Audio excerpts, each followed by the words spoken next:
Yeah. Black man unfiltered network.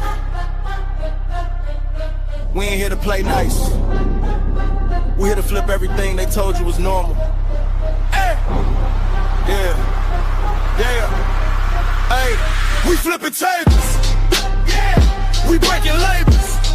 Facts. No more silence, no more favors. Truth hit hard, can't save it. Yeah. We flipping tables. This that real, no cable. Hey. If it's fake, we unplug it. Welcome to the table. Yeah. I came in the room, they was comfortable, quiet. Smiling in your face, but behind it is riot. They told me be calm, but I'm built for the storm. When the truth in the building, you better transform. They don't like a man when he speak with direction. They love you when broken, confused, and correction. But I'm on a mission, I'm changing perception. No filter, no fear, just raw intersection. System designed just to keep you disabled. Mentally trapped, spiritually labeled. I'm cutting the cords, the lies getting fatal. If it ain't the truth, I'm flipping in the table. We flipping tables. Yeah. We breaking labels. Facts. No more silence, no more favors. Truth hit hard, can't save you. Yeah. We flipping tables. They said don't question, I said watch me. Too many men out here living sloppy. No guidance, no code, no structure, no lead. Now we wonder why families bleed. This ain't hate, this accountability. Look in the mirror with this vulnerability. Masking and frame with responsibility. That's what they fear, that stability.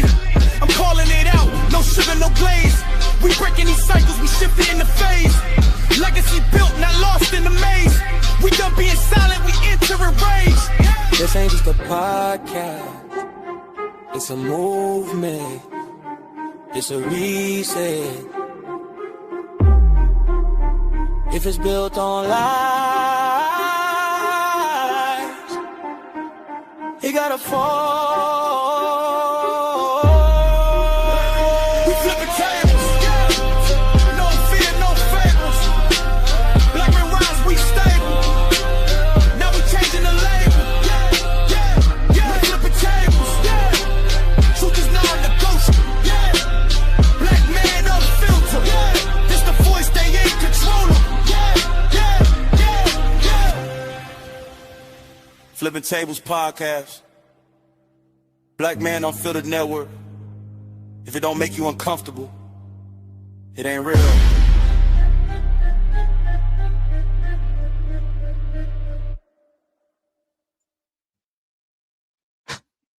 What up, what up, what up, what up?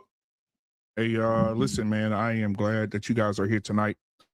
If you can hear me, put a 1 in the chat. If you can hear me, put a 1 in the chat. Put a 1 in the chat. All right. All right, we got a conversation to have tonight. But before I get started, man, shout out to everybody that's watching right now. Hit the like button, hit the subscribe button. If this is your first time here, I appreciate you. Share it with 2 people you like and 1 person you don't. Before I get started, man, on the conversation for tonight, I want to briefly, because we'll have a show on this Friday, but I want to briefly say prayers out to the Carmelo Anthony family with this 18-year-old being sentenced to over 30 years in prison for defending himself. And the message to everybody, and I know most people may not like what I'm about to say, but I believe that you don't have enough evidence. Some people, I heard somebody call this young man today a coward for defending himself. And I want to say this. I think some black people are so delusional and so damn stupid now that they don't know what the hell they're talking about. And I would rather, I think some black people would rather those twin white boys would have just stomped them out. I think that's what they wanted. I think they just may have wanted him to get stomped out, and everybody would have been okay with it. But when you defend yourself, you cannot control how I respond if you put your hands on me. Let me say it again. You can't control how I respond if you put your hands on me. That's why you should be as nice as possible. You should be as loving as possible. But if you put your hands on me, there will be smoke in the city. There will be hell to tell the captain. I'm going to do my best to make you understand to keep your hands to yourself. And to all the black people out here, the coonettes and the coons. For a young black man, I hear a lot of people saying, well, it's just a life. A life is a life. It doesn't matter with color. Well, hey, if that mattered, and then let's go dig up some of these mass graves that they keep finding when they're trying to build houses. Let's go dig up these towns underwater and see how many bodies under there. Let's go to the Devil's Punch Bowl in Mississippi and dig up those bones that they find there every year. Every year, if there's a flood or overflow, the water goes into that Devil's Punch Bowl and bones come up from slaves or people who were enslaved or oppressed come up. And, nobody should lose life, but you should be considerate of your life before you put your hands on somebody.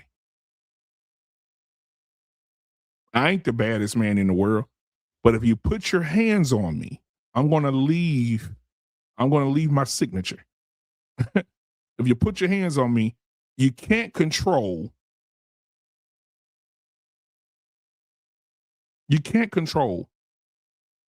how I respond to you if you put your hands on me. So we'll talk about that on Friday in Barbershop Talk. Make sure you hit the like button, subscribe button, make sure you hit the notification button so you know when we go live. Anyway, tonight I want to have a conversation. Oh, if you want to give to the channel, you see the Cash App down there. Who's going to be the first Cash App tonight? Who's going to be the first Super Chat? You get a chance to be the ruler of the show tonight on who can stay on. We could talk about your questions, answer anything that you have. You will be priority if you support the channel financially. All right. So go ahead and hit the Cash App. It's scrolling at the bottom of the screen. We'd love to see you guys support the channel. Also, go ahead and hit that super chat that's at the bottom of the chat right there. Another thing, if you guys want to come up, you definitely can be a part of this conversation tonight, because I know a lot of men out in the world today are suffering in silence and suffering with the subject that we're talking about tonight. The subject tonight, she took him to court for child support. Should he pay anything extra? I'm going to go ahead while I'm letting that sink in. I'm going to go ahead and drop the link for you guys if you want to come up and have this conversation. I'd love to have you. Let's see what we got. All right. All right. The link is in the chat. Make sure when you come up here that you have no background noise, because if you do, I cannot have you on my show today or in the future either. I went back and watched some of my other episodes. I'm hearing babies crying, people farting, people microphones not working, people internet is trash. If you at a family reunion, just watch. If you're at a family reunion, just watch. Okay.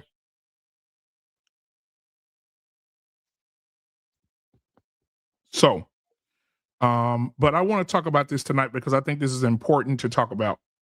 And again, guys, if you want to come up and be a part of the show, the link is in the chat. The link is in the chat. All right. Again, shout out to Carmelo Anthony and his family. And all the you know what I like about this? Not the fact that somebody lost a life and somebody that's 2 lives were lost in this. But I love the fact that we get to see, before I get into the subject of the night, I got to say this last thing. I love the fact that we get to see white people at their very best during these situations. All y'all got to do is go read the comments. Go read the comments of the white people saying, drag them, go put them in front of a firing squad, hang that nigga from a tree. You know, I just want you guys to go and look at the comments of the people that you work with every day and that you kissing their ass every day. I want you to understand that. I want you to go look at that. Please do, because you'll learn a lot about your coworkers and the people who are saying that they're not racist. Okay, I see you, Paige. But tonight we're gonna have a conversation. Tonight we're gonna talk about Carmelo, and we're gonna talk about the Asian racism going on now too. We'll talk about all that Friday. We're gonna have a jam-packed show on Friday, so y'all get ready for us to cook on Friday. But tonight we're talking about women out here are don't want to sit down and negotiate with the baby daddy. They don't want to negotiate with the father of their children. They want to go out and go see white daddy. Well, I'm a firm believer that there's consequences for everything that you do. Let me say that again. There's consequences for everything that you do. If you make a decision, there's consequences for the decision that you make. There's consequences for the decisions that you make. Now, if you have a willing father that wants to negotiate with you, then you should negotiate. But one thing I found out, I heard Mr. Fantastic say, shout out to Mr. Fantastic. Mr. Fantastic said something amazing the other day. I read in his a few weeks ago. He said, and this is for a lot of you fellas out there that may be watching right now, if your new girl look better than your old one, she's going to put you on child support. Let me say it again. If your new girl look better than your old one, she's definitely going to put you on child support. Second thing, sometimes men will have a little peace and a little understanding until they move on with their lives. I've never seen it in my life where women are so hateful toward their men and they hate them. They can't stand their guts. They want them to be apart. And then you break apart from her. And then everything that you do moving on, she's jealous of, she's mad, she want to fight the new girl, she don't want you to move on. And guess who gives her the power to take you to court just because she's mad?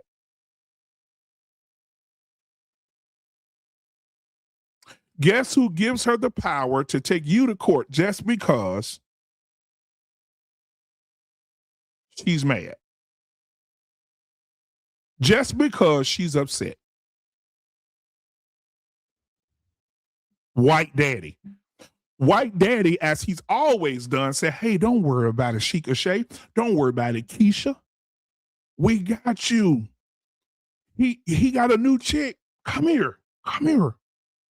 We got you. Come here. We're going to get you everything you need. Noodles, no package. Cereal, no milk. Pancakes, no syrup. Nothing.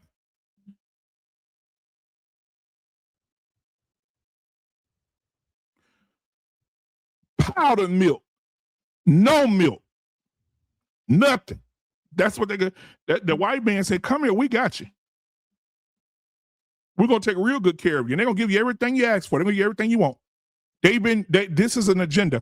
Do some of you guys educated in the information that child support is? Do y'all understand what child support is? Child support should be for fathers who are just absolutely 100% seen the baby on the day of birth and said, I'm out.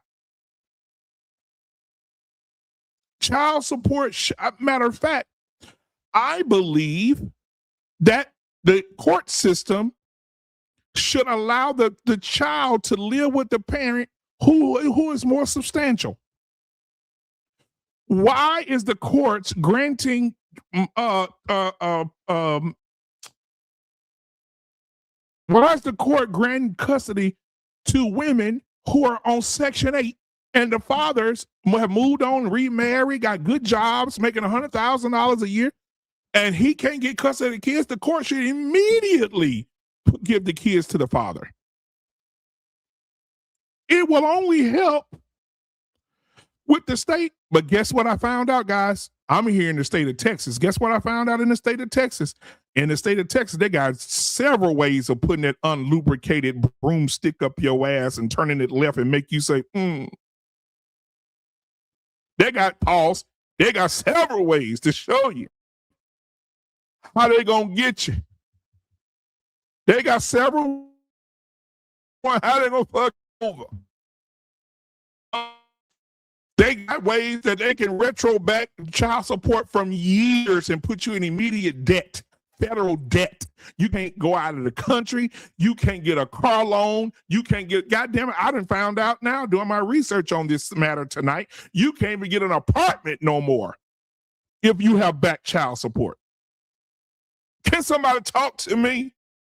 You can't get an apartment. You can't get nothing. And then they take your license. I went to court one time, you know, in small little towns in Louisiana, you know, they do everything, and they do tickets, they do speeding tickets, they do traffic violations, child support, all that shit in one courtroom, and you just sit back there and watch everything flow. I've been in the back of courtrooms where men have come to the court. Let me tell you how this works. They come to court and they say, Your Honor, I used to work. This is one man I remember, black guy. I used to work in the oil field on the rig out in the ocean. I can no longer work on the rig because of my health. So I'm no longer making rig money. I'm working a land rig. My money's been cut by 20%. The judge says, Are you still able to work? He said, Yes. He said, Well, get a second job then. The child support will stay the same. Now, guess what happens when he can't afford to pay that? He's going his ass to jail. They're going to suspend his license. His life, as he knows it, is over. There have been situations where men have paid child support and the child not even theirs. Come talk to me. See, what happens is, what we do today is we don't hold women accountable. And if you do, you're gay, you're sassy. I don't give a damn what you say about me. I'm going to tell the truth. And these silly bitches out here are got these men and doing whatever they want to do. And then the man has to pay for it. You ruin a man's life completely. And then now he got to pay you completely. You go out and put your coochie on the donors list at the hospital, and you found a new donor for that coochie every day. And the man got to pay for your mistakes. He got to take care of that baby. And he got to send you money every month. They docking his pay every month, sending you money. Child support so bad now, I heard they got a law. I heard they're going to pass a law where they're going to put a picture of your baby mama on your check stub. She's going to be on a check stub like this. Because you ain't getting no money. Imagine making this kind of money and they taking 35% out your check. 35% out your check. 35 to 38%. You paying for the kids, and the kids, think about this. You're paying for the kids to have things, and the kid, you didn't spend that much when you was with their mama. She was buying them summer sausage and honey buns, and now all of a sudden she wants steak money. She was feeding them niggas Hot Pockets, and now she done hit your pockets. And guess what? Ain't shit you can do about it, because I found out that here in Texas, when you pay child support, a large percentage of that child support, these black women so dumb, the large percentage of the child support goes into the retirement fund for the very judges who are ordering the child support. Somebody about to go Google this. Everybody got Chat GPT. You know I'm not lying. Several states use child support to fund the retirement of state officials, whether they be judges, police chiefs, firefighters, all those people. So you think that they're going to give you the benefit of the doubt in a courtroom? You think they're going to give you the benefit of the doubt in the courtroom when they know, when they put you on child support, that you're going to be paying their fees? You're going to be paying their retirement? They're going to be able to go buy their favorite boat and name it Betty Boo, a bougie bad bitch, and sail down the coast of the Gulf of Mexico on your bread that you worked hard for. Y'all ain't got to believe me. Just chat GPT it. Hell, I'll make chat GPT it for you. This is crazy. This is crazy. Why do the kids need that much money? Why some men are getting, I saw a guy the other day on child support. The baby mama was in child support court. The man was paying $1,765 for one child. Somebody in the chat tell me who's spending $1,700 a month on one child? You can take that child to Longhorn. You can take that child to every steakhouse he want. You're not finna spend $1,700 a month. On what? And guess what? Men take that broomstick up their ass. It pause. Men take that broomstick up their ass and they take it. Why? Because some of the men know they got to pay court costs. Some of the men know they got to pay the cost to be the boss. Some men know that they got to use all their PTO up from their job to go sit up in court. And guess what else? The state represents the woman, so she don't even have to come to court. Y'all, I'm in the genesis of this conversation right now.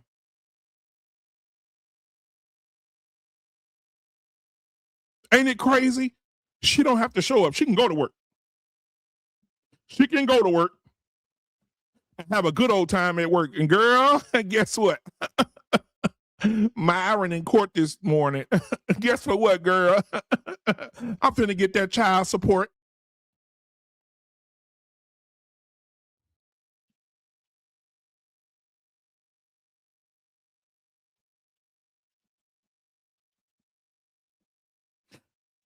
Oh, man.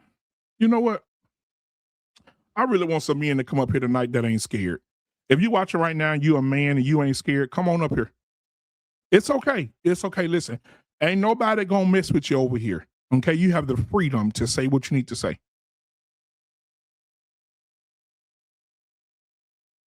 I know a man right now, I should have called him and see if he could have came on tonight.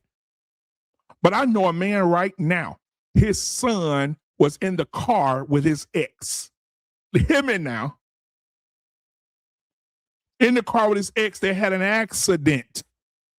The son died in the accident. Do you know this man is still paying back child support on a dead child?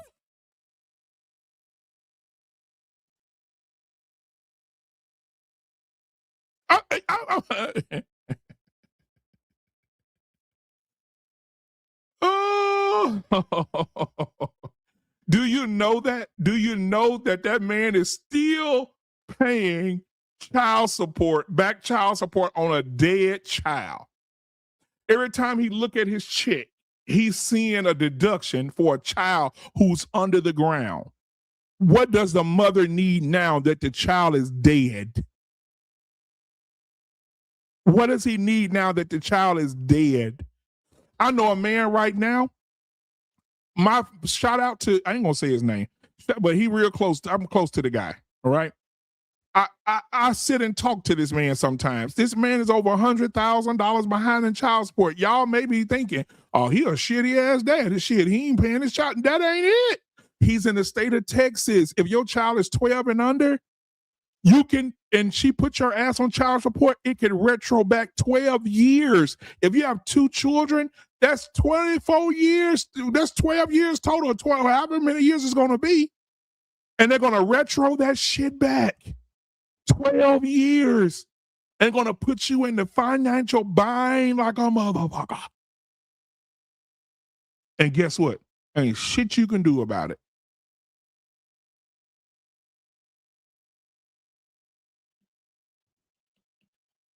Ain't shit you can do about it. It's sad. It's sad. It's really bad. It's really bad. Do y'all see the link in the chat? If y'all want to come up here, come on up here. I would love to have y'all here. I would love to have y'all here.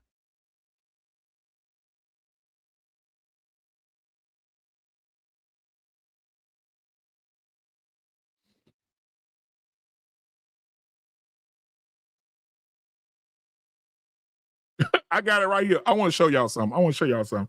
I pulled it up because I know you I'm finna bring y'all up, fellas. I know y'all didn't think. Okay, I'm finna put the link in the chat right now. Hold on, guys. Hold on. I'm gonna put the link in the chat for y'all. Let me see. Let me see here. Let me put it in here.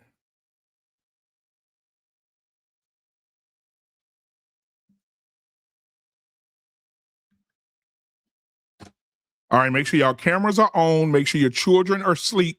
Make sure there's no background noise. Make sure you're not at a family reunion or a church event. Make sure you're not having sex. Come on live, be still, have the conversation, because we can't have all that noise and shit because people can't hear you. All right, and people can't hear us. Could be echoes. Anybody got no headphones and shit? It sounds like a circus. Sounds like elephants mating when you come up here with the shit you don't supposed to have. Okay. But the link is in the chat. But I'm gonna show y'all this. Let me show y'all this, because you niggas ain't gonna believe me until I show you. I'm finna bring you up, fellas. I'm finna show these. I'm finna share this with you. I want to educate you guys. What does this say? What does it say there? Texas does have retirement systems for judges and state employees, such as Employees Retirement Systems of Texas and Judicial Retirement System. But those funds are funded through state appropriated invested earnings and participant contributions, not from child support payments. Now watch this. Let's keep going. Those fees help cover the cost of operating the child support system, not judicial pensions. They're fucking lying. There was a state representative I'm going to find him on YouTube, who said he ran for office because they were using child support fees to fund child support. Somebody tell me this, because I know I'm not stupid. $2 billion a year in child support fees. Y'all think that's going? Where y'all think that's going?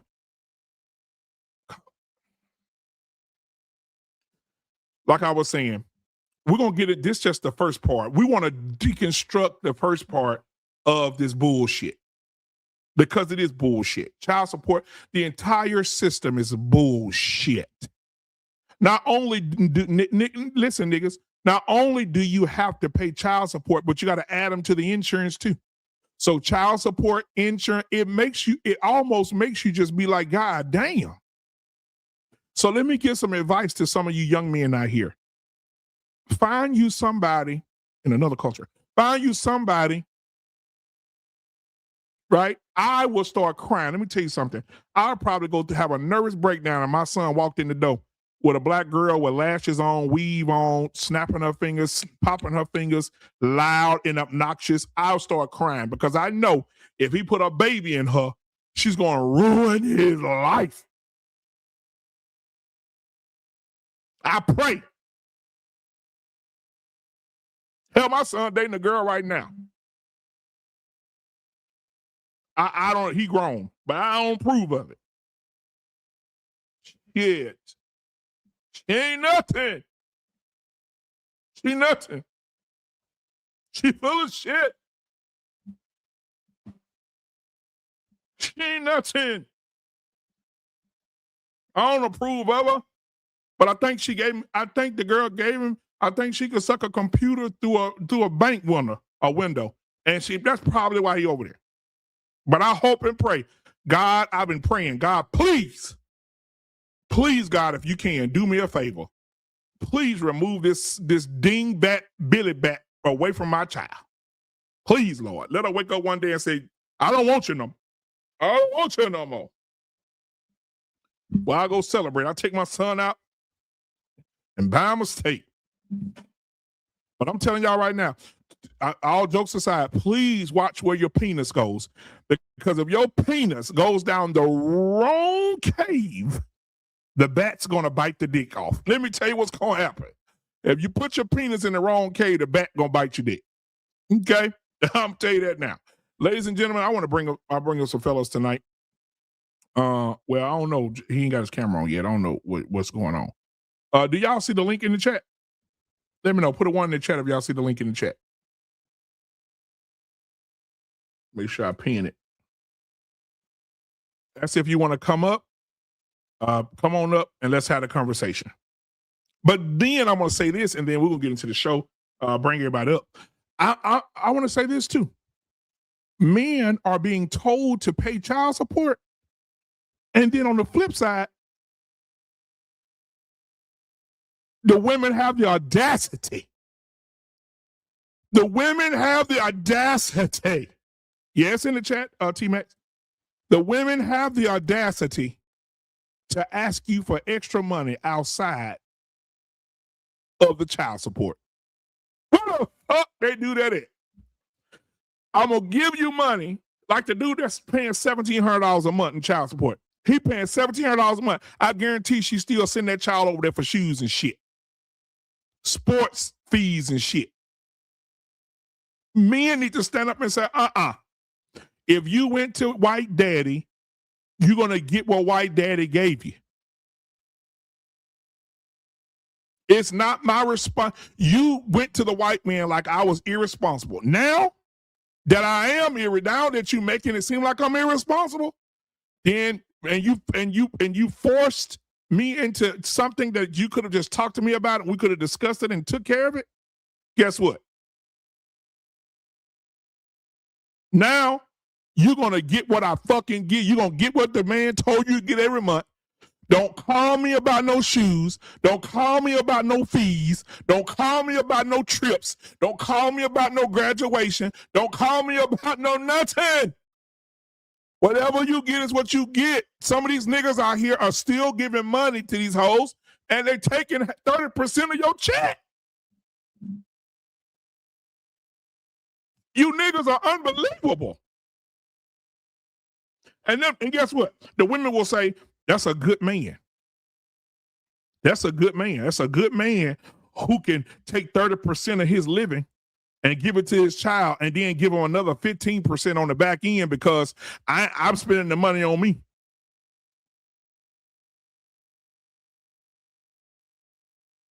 Okay. I'm spending the money on me. What the first Cash App at for tonight? Somebody sending a goddamn Cash App, $10 or something. I feel like I don't want something to drink and you niggas ain't bought it yet. Somebody send a Cash App. Look, it's scrolling at the bottom of the screen. Send a damn Cash App or a super chat. I'm trying to play with you niggas.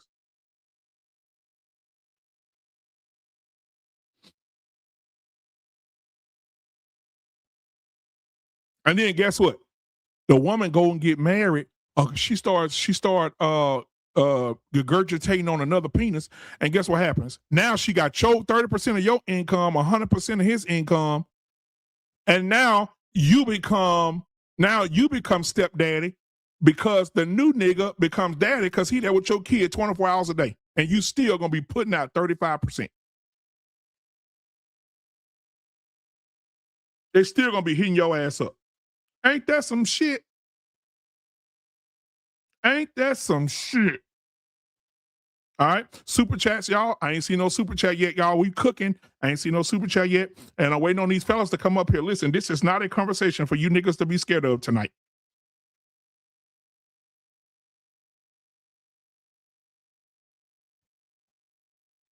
Y'all need y'all to be scared tonight.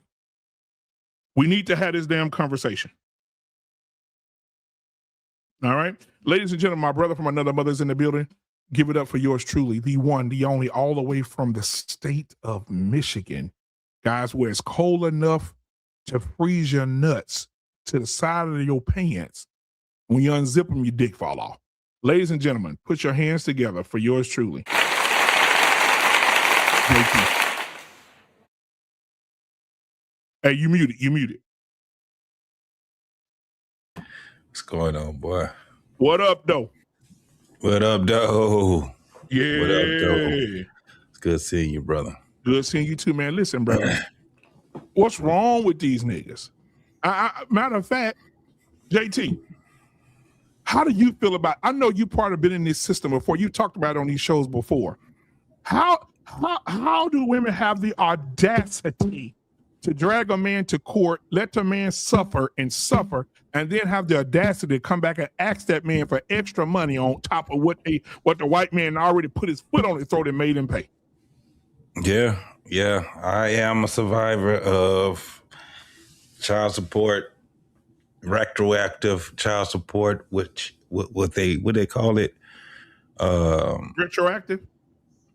It's retroactive, but they have another name for it because they don't consider it child support. So when you were saying what you were saying about the fees and everything, that's why they don't say that they're getting it from child support. They definitely get that. They get that shit from all of the fees that they charge when they're getting their fees from child support. I know in the state of Michigan, when you are have a arrearage, that's what it is. Yeah. When you do have a arrearage, that's when the lawyers come after you, and all you have to do is be 12 months behind. Not even 12 months, 12 weeks behind, and that's when they start the arrearage. And I think it was 2022 or 2021, October 1st. Was when they first started doing the what they call it, failure to pay child support, and they called it a felony. Yep. And they had warrants all throughout the United States picking fathers up for failure to pay child support. So if you were more than 12 weeks behind on child support, it was a failure. And once you get arrested, it's 25th, 2017. Once you get arrested, that's when and you go see the judge, that's when they bust it down to a misdemeanor. And then they start putting it on your credit report. Oh, it messes you up. It definitely tears you up. But that's why I feel like JT, and shout out to Beige Rage in here and 100 Watts. That's why I say niggas need to stand on fucking business. It's not about you're not going to be a bad father because you don't give over. I'm telling you, bro, I saw a dude on fucking social media the other day about to fucking cry. He's paying $1,700 for one kid. And this woman has the audacity to send the kid to him, asking him for shoes, clothes, school clothes, shoes, and you sending her $1,700 a month. I don't give a goddamn. If it was me, I'm gonna say, hey, listen, I sent your mama the money for your shoes and your clothes. Yeah. I sent your mama the money for your birthday, your turkey for Thanksgiving. You're not gonna take 35% of my money and then I'm gonna give extra money on top of that. Oh, hell no. Niggas are crazy. Niggas out here crazy as fuck. Where's your shirt at, dog? Where's your shirt? This nigga be looking like goddamn. Sorry. I had to take it off. I'm about to put another one on. You saw me run off. I had to go and I go and do a lot of stuff, and I'm on call right now. Why? And change it over. You know, my maintenance shirt. I wasn't thinking, man. Sorry about that. No, you. Man, boy, I'm on call right now. Man, fuck you. Hey, I'm on maintenance call duty. I'm on duty right now. I'm on call. That's why I took off a sec. Check this out, black man. And first of all, Beige, before you go, I got a bone to pick with you. I want you to do me a favor for the next 12 months. Take that fucking Chicago Bears thing out your goddamn. You know why? Because your quarterback walking around with painted ass fucking nails. Oh man, sissified. Hey, I gotta give you that. I'm like Boosie with that one, man. I love my team. I'm down, bear down, you know. But that right there, when I saw him the first time when he came with that, I was like, what the fuck is this motherfucker? Rainbow Bright, Lucky Charms looking fingernail chip that's going on with that. Like, I didn't like that. You know, I disagree. soon as he throw a touchdown, you're gonna be in the goddamn living room just like him. Yes, Oh yes, hell bitch. no, Yes. nah, we don't do that. Yes, We don't do that. bitch. I got. Hey, you know why I stand on that? Because I got two daughters, and Clock it. I want them to have where they gotta get masculine mans, not these metrosexual type stuff. You Yeah. know, Damn, it's like, it's going down. Babe, what are your thoughts on this whole child support situation, man? Because you was trying oh, to interrupt bro, me, but go ahead, cook. bro. Whoo, you speaking to the motherfucking choir right here. I'm on that right now, but I got two daughters, and I listened to you right there when you made your monologue, and it was hitting like Mike Tyson punches, and when he first came out. Look, I left my BM. My wife was my wife. I left her because we wasn't seeing eye to eye. And I'm in a city that I'm not from. I'm from Chicago. So I live in Iowa right now. So I came out here to raise my kid, all that, right? And this woman, when we separated, bro, after I stopped, giving that D, next thing I know, one day, man, I woke up and I was going downstairs in my new crib and there was a sheriff at my door. And first, this man hit me with a no contact order, saying I was said my sheets went and said I was a dangerous to my kids. Oh, yes. That's Yeah, first hit. Then absolutely. came back a week later, hit me with child support. Mm, mm, mm. Okay, and I was hitting on that. Now let me tell you, I got hurt. I don't know if y'all can see this right here on my shoulder, but I broke my shoulders. I do it, and I caught a hernia, so Mm, I got laid mm, off. mm. Right, so I put in a moderation. Everybody know what moderation is. I put in a moderation for my child support. I couldn't pay what they was asking because everything went down. Right, Mhm. I got like my man said up there, JT. I got I'm in Iowa, so like this is a woman's state. You just look it up. I'm in Iowa. I got 12 months behind, and these people snatched my license. I turn around with the corporate model. They didn't want to lower it down. They said, like, basically almost like you said, you're capable. You'll find another job, and then we'll catch up with you with the rest of the child support. So they left my child support like that. But the thing was, I tried to explain to the judge, how am I going to get a job? Because I live in Iowa. Like I explained to you, and the buses are like, ain't that many buses here that goes places to where the jobs are at. They limited. And so I explained to him, well, how am I supposed to get to work to pay child support if you took my license? That was my whole thing. Like, and so they said, well, you would figure it out and make a way. So I was going, because I worked that was like about a 20-minute drive because I made a lot of money. I had to go make a lot of money to catch up so I don't go to jail. So then turn around, I went to that job. I was getting pulled over for driving while barred, trying to go to work to pay child support. I turned around, was catching cases. I had to pay lawyers to fight the case for driving while barred, just so I could tell them I'm trying to pay child support. I'm trying to go to fucking work, and I had to fight that. So then when I had to stop because I had to stop and get my driver license situation straightened again, I had to stop working because or they was going to send me to jail for trying to go to work to pay child support, which is crazy. And I turned around and I took off to get my stuff together. When I got it, I put another moderation.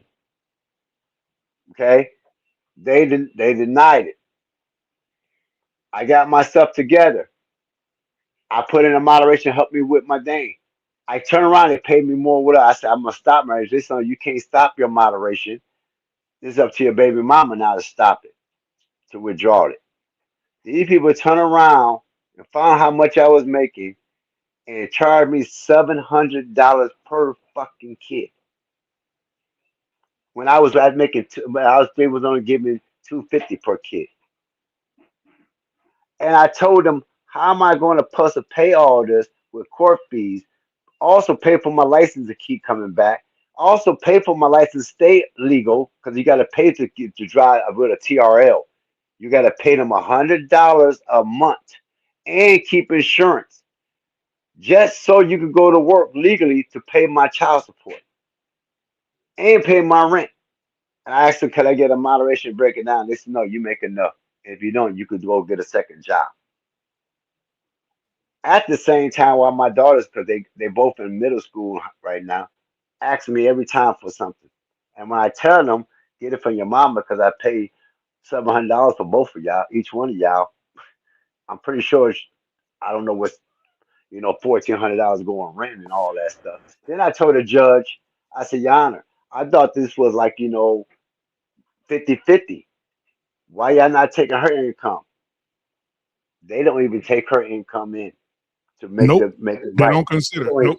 nope, they don't. And they turn around in Iowa.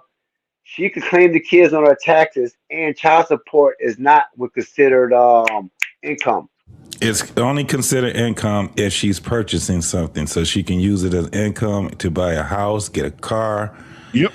I'll But be when right it back. comes down, when it comes down to deductions Yep, and you things said it like right there, that, JT. yeah, it's crazy how they get it to a point where you don't, I lost y'all. it's all screwed up, man. It's screwed up, bro. Most definitely. I ain't never heard of nothing like that because either you can tax it or you can't tax it. You know what I'm saying? So yeah, it's a crazy thing. The system definitely is to ruin families. You know what I'm saying? 100 Watts, what's going on, man? What's up, brother? Not What's much, good, man. man? Hey, I think just out here doing it. I think this conversation is valuable and necessary. I think in the entirety, since I've been listening, a lot of things have been conflated into one. I feel like the way that the conversation is set up, I feel like there's a space that exists where I can disagree with one thing and not disagree with another. Right? Sure. I completely agree. Like, is the system set up correctly? Fuck no. It does it need some readjustment and stuff like that? Definitely, for sure. We're all in agreement there, right? But the whole my child called me for some shoes and I'm not gonna get it because I gave your mama $1,700. Now we talking about a completely different conversation. Okay. And I agree with you on that 100. I agree with you. Expound on it, homie. So this is what I'm saying. When Black men, like the monologue that he had, I agree with most of it. Like, hey, you decided to make a choice to go this way. You this is what you did. Okay, cool.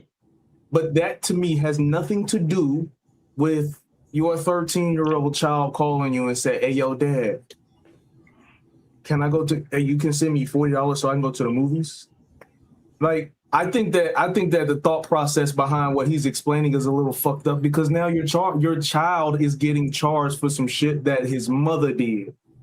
And I understand you paying a whole bunch of money in child support to your mama and your check coming up short and you don't know how you're gonna pay rent and all of that. But your child doesn't give a fuck about any of that. Your teenage child just wants to be able to be a fucking teenage child. So when they call and say, can I go to the movies? Can you send me $40?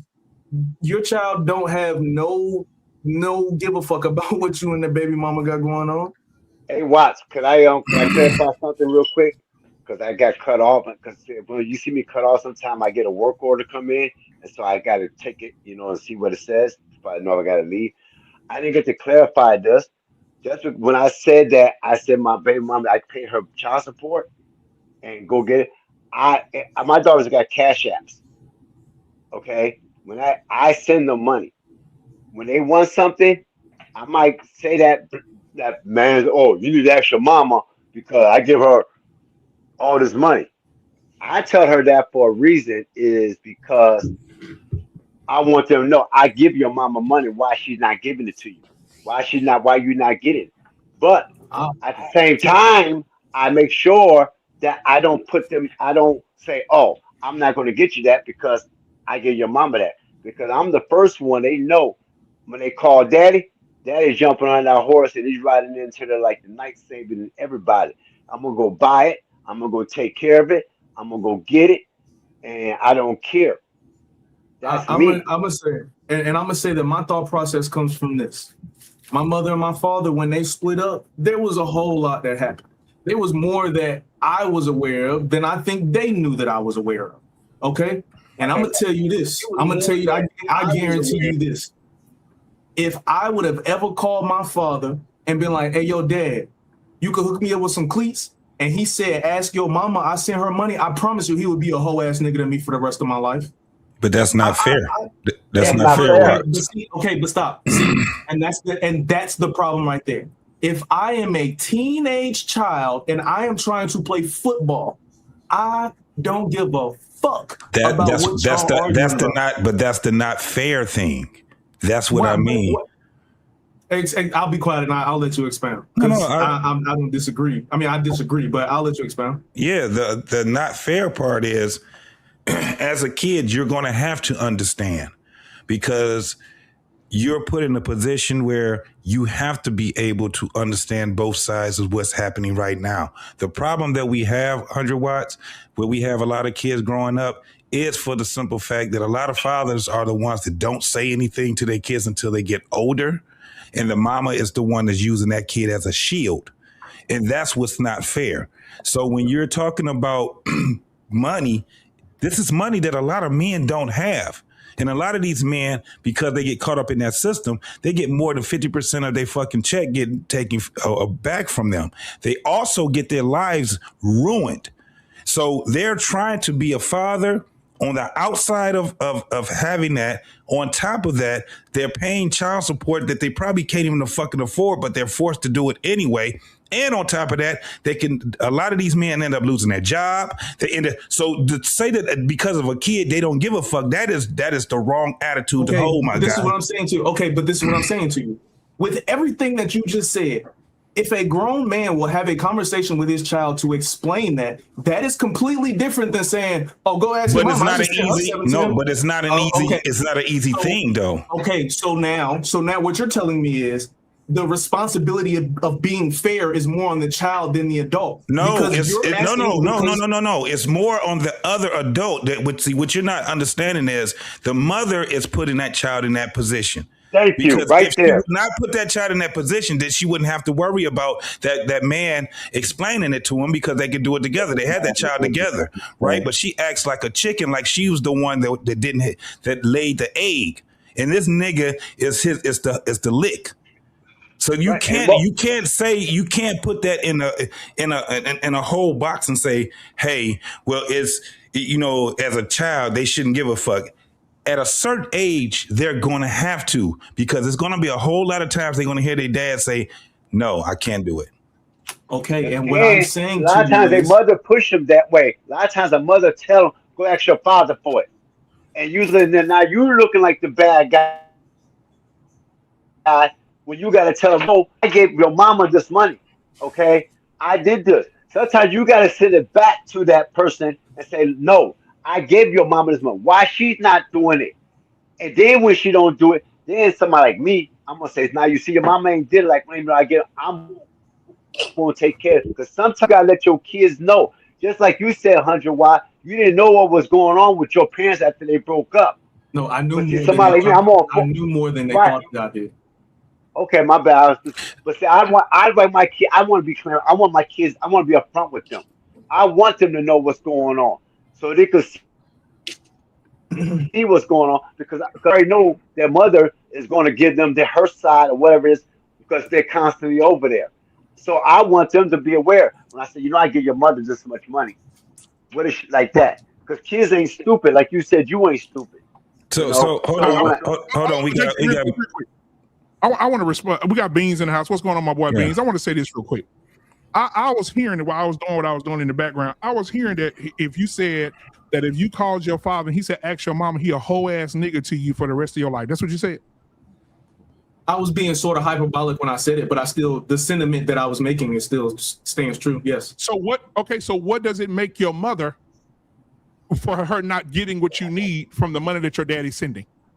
The conversation I have with my mother is completely different than the one that I have with my father. Of course it is.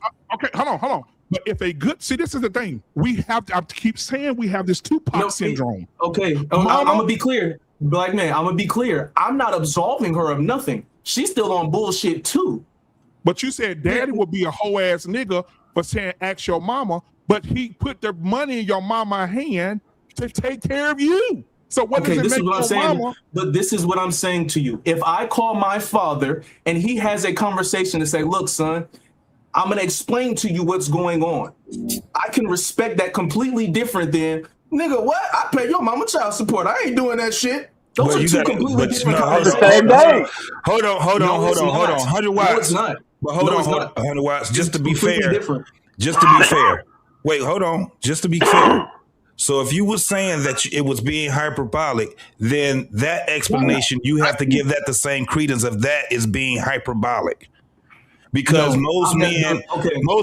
most men, they probably would explain it to their kid. But like I said, this is a hard conversation for a lot of men to be able to explain, because see, what the men won't do is throw that woman up under the bus to their kids. But what she would do is she would definitely use him as a shield. The man don't have that to use the child as a shield. He out there just like everybody else. So you can't put them on equal terms, especially if she has you, and say that your father wanted you and she wouldn't allow that man to have you. It's a lot of bullshit that goes on between women and men, right? And the men don't want their children to be they don't want them children to be in the middle of that shit. But the mama, she ain't got no problems with doing it. So 100 watts. 100 watts, I got a question for you. 100 watts, I got a question. So you're the son, I'm your daddy. Call me and ask me for something. Go ahead. Hey, what's up, son? I'm gonna tell you. I'm gonna tell you why with the role play. We don't have to do that part. This is what I'm saying to you. I want to see what you would say in a non-hyperbolic situation. We have your father This say. is what I'm saying to you, sir. I gave it to your mom. I gave it to your mom. This is what I'm saying to you. This is what I'm saying, black man. The relationship that I had with my father, he was very adamant about preaching responsibility and doing what you need to, and shit not being fair and yada yada and all of that. So you're telling me that my entire life you prepped me for shit to not be fair, and now that a situation is in front of you and it's not fair, you telling me that I'm supposed to receive from this? Go ask your mom. Yeah, we learning together. Go ask your mama. If you was in the same up under the same room with me, I'd tell you go ask your mama. We're always going to disagree on this. Okay, let me tell you something. Son, I need you. I ain't gonna say go ask your mama. Son, I sent the money to your mama already. You need cleats? I sent it to your mom already. Is it possible to be able to have that conversation with your son without even mentioning anything that you sent to her? See, that's what I mean. That right there is what I mean. That's the problem right there. But why is that a problem? Why does it have to be a problem? Because we're talking about completely different. We're conflating shit about responsibility. Responsibility. Hold on, Bates. This is what I'm gonna do. This is what I'm gonna do, Hunter. I'm gonna sit my son down and say, hey, listen, me and your mom, because most men try to work things out. The majority of niggas try to work things out with their baby mama, and their baby mama get them whispers in their ears. Her mama, auntie, them go sticking beside the what, right? So he try to work something out with her. She go to the white man. If you go put me in the system, I'm going to have a conversation with my children. Hey, have a son, daughter, listen, me and your mom are no longer together. Your mom decided to go to the Caucasian persuasion and get money from me every month. So she's forcing me to pay money. Your kids need to know the truth. I'm sending your mama $1,760 a month for you guys to have shoes, clothes, birthday gifts, Christmas gifts, go to the movies, go skating, go bowling. This money is particularly for you. Now, if I could, I would like to send the money to Cash App cards and just send it to the kids directly. But since I can't do that, your mom has the money. Your mom has the money, and anything that you need will be taken from their $1,760 a month that I send your mom. Your mom would have to. I don't want to hear your mom talk. She got to pay bills, because if I died today, she still got to pay them fucking bills. Mr. Beans, what you got to say, bro? I gotta say this. Look, I look at it like this. I remember you said earlier that child support should be for deadbeat fathers. That was in your monologue, right?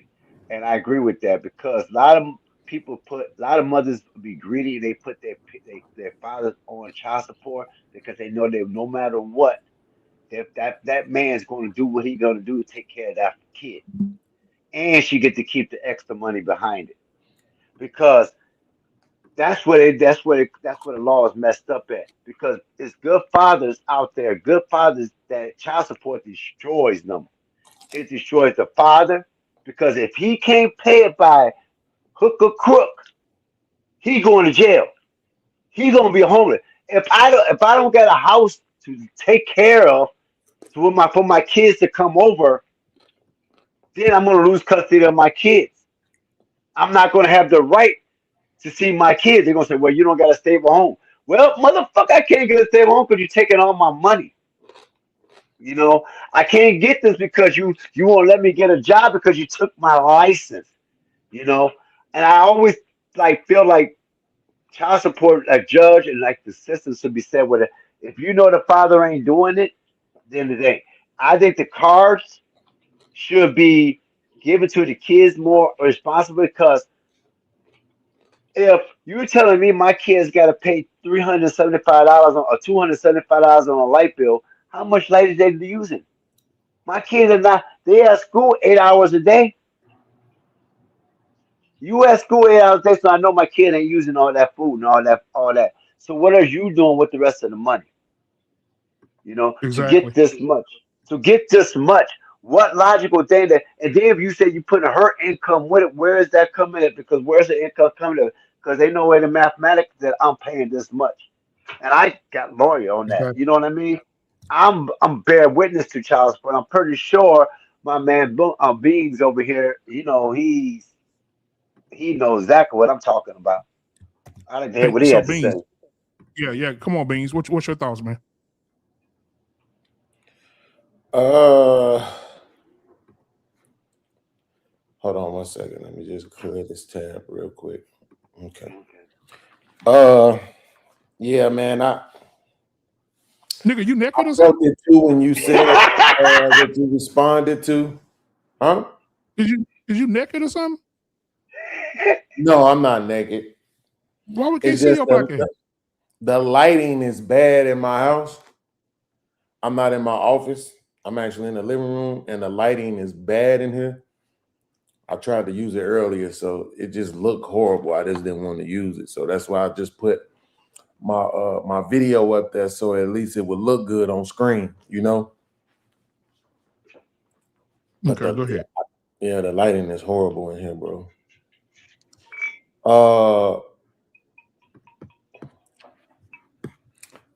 And just so you know, I ain't lying. Look, the Yeah, lighting you is good. just horrible, bro. Well, your head is You shiny. good. That's all Your it head is. shiny. You good. Nah, that But shit yeah, is. what's I'm your not thoughts, gonna man? let myself be seen like that. Like that. Come on, man. I do a show too. I wouldn't do my show like that. I'm not gonna do yours like that. You know. I feel When you. I was on What's him your shit thoughts? earlier, I came in. I got off. I'm not gonna do that. I respect the production. You know. So that's why I had it. So at least it'll look good. But when the brother made the statement he made, 100 Watts made that statement, I felt it too. But he clarified himself afterwards and said, you know, if the father had an actual conversation with him, then that would be different, you know. But I remember like really wanting to tell my daughter that when my daughter's mom first put me on child support. And she called me for something, and I like, yo, listen, you can't ask me for nothing right now. I'm just gonna keep it Man, one with you. Like right now, you can't ask me for nothing because your mama put me on child support. That shit was unnecessary. And you know, get it from her. But my child support wasn't even really enough for me to have that kind of opinion. So I just said, you know, when she called and asked me, I told her how I was feeling. But at the end of the day, my daughter never really called and asked me for a lot, and my child support wasn't really enough. It was just or not enough, but so much. You know what I'm saying? That it would have even made logical sense to go that route. But it's just because, bro. It's like, why are you doing this shit? like, you know what I'm saying? Like, this country does not value men, and even more particularly black men, at all, bro. At all. But I would be remiss after what I've been through the last couple of weeks if I didn't say we do a lot of this same shit to ourselves. We do a lot of this same shit to each other. We don't value each other. Niggas don't value you enough to take accountability for when they wrong, for when they made a mistake, right? For when they offended you and all this other shit. Niggas can't say I'm sorry to you and all this other shit. And most of the time, I usually think if we correct the mothers, they'll raise a better crop of children. Therefore, we'll get a better society. But truth be told, when it comes to how men are treated, I'm not even sure if that's the case. I think as men, we might need to start treating each other better and letting other people see us do that, and then holding everybody accountable. To like, hey, motherfucker, you can't treat us like that. We don't treat each other like that. We damn sure ain't gonna let you treat us like that. You know, but that's not necessarily, I won't say it's gonna change the child support thing, because that's just a leverage game, you know. And one thing that we've learned, unfortunately, black men, in these 5-6 years we've been doing this podcast shit, is that innately, or whether it's programming, our women are some selfish, narcissistic ass motherfuckers. And they gonna do what's best for them. Not the kids, not the family, not their husband. They gonna do what's best for them every single chance that they get. So yeah. There was Hey, there Beans, was y'all, something in particular. hold on for a minute. Let me ask Beans. Beans, y'all had that y'all got a storm over there, bro? Where you at? No.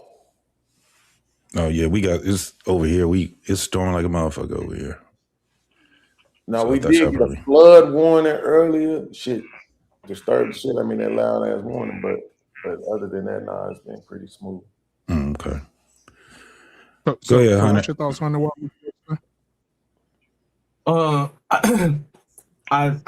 The point that he made, I think, was very interesting. His child support wasn't high enough to have that kind of opinion. Because I guess it exists. Yes, niggas are paying $1,700 in child support and all of that, and I get it. I also hear these same niggas is telling me ain't no jobs and ain't nobody hiring and ain't nobody paying nothing. And if the math is correct on this, in order to be paying $1,700, you have to be making over 6 figures to be paying $1,700.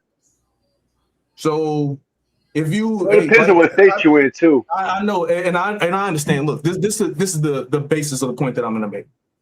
I think that there are a lot of people that have this conversation that I think it's valid. Again, we're talking about a bunch of separate things that I think are being pushed into one. The child support system is a bunch of bullshit. Again, we all agree there. I do think that there are a lot of niggas that I know personally in my life, and I've seen videos of and all this other kind of shit that complain about child support and all of this, and never one time have had a consultation with a lawyer or tried to spend money on legal fees, or even I'm gonna take a wild guess. I mean, a wild shot in the woods and say that there's a nice percentage of them that don't even show up to court. Now, there is a percentage of men that are in this position that do all of the things. They get the lawyer, they show up to court, all of the things, and it doesn't work out for them. That is more about the child support system. That's about the courts and how the state be trying to fuck niggas. That's what that is. What I'm talking about is simply only the conversation between me and my child and the extra money. If we're talking about an extra $400, then yes, something wild is happening right here. But part of the reason I take this stance is I don't want to live in a world where my child can only get things for me based on the parameters being okay for me. So I'm only going to give her money to go to the movies if she's in my house. I'm only going to go buy her gifts if she's in my custody. I don't want that situation. I want wherever my daughter is in her life, because there's going to come a point where she's not in her mother's custody. She's going to be off in college or in the military or whatever the case may be. And there's still going to come a point to where she's going to call me and say, Dad, I need a new tire. Hey, Dad, can you hold me down with pizza for today?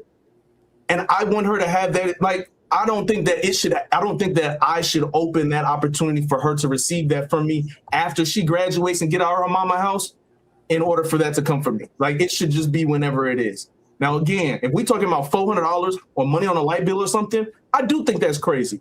But my daughter asking me for $20 to go to the movies is not crazy. I don't think it's wild. And I do think it's reasonable for me to sit on the phone with her and say, you know what, baby, I would give it to you. I just don't got it right now. Maybe next week I can send it to you. I think that's reasonable as well. And I can have that conversation with her and have no mentioning about how much money I'm spending, about how much money I'm sending to her mother. Like, I think there is a way to have that conversation. So hold on one second. Let him. Yeah, you got. Yeah. Go ahead, bro. I'll so this what you've been doing though this whole time though, right? So when you first interjected this thought pattern, it started off with shoes for a teen boy. Now I don't know what kind of shoes your son like to wear. I got mine addicted to Air Force One by accident though, right? So he like all those stylish ass Air Force One. So we talking no less than $100-some every time he want a pair of shoes, right?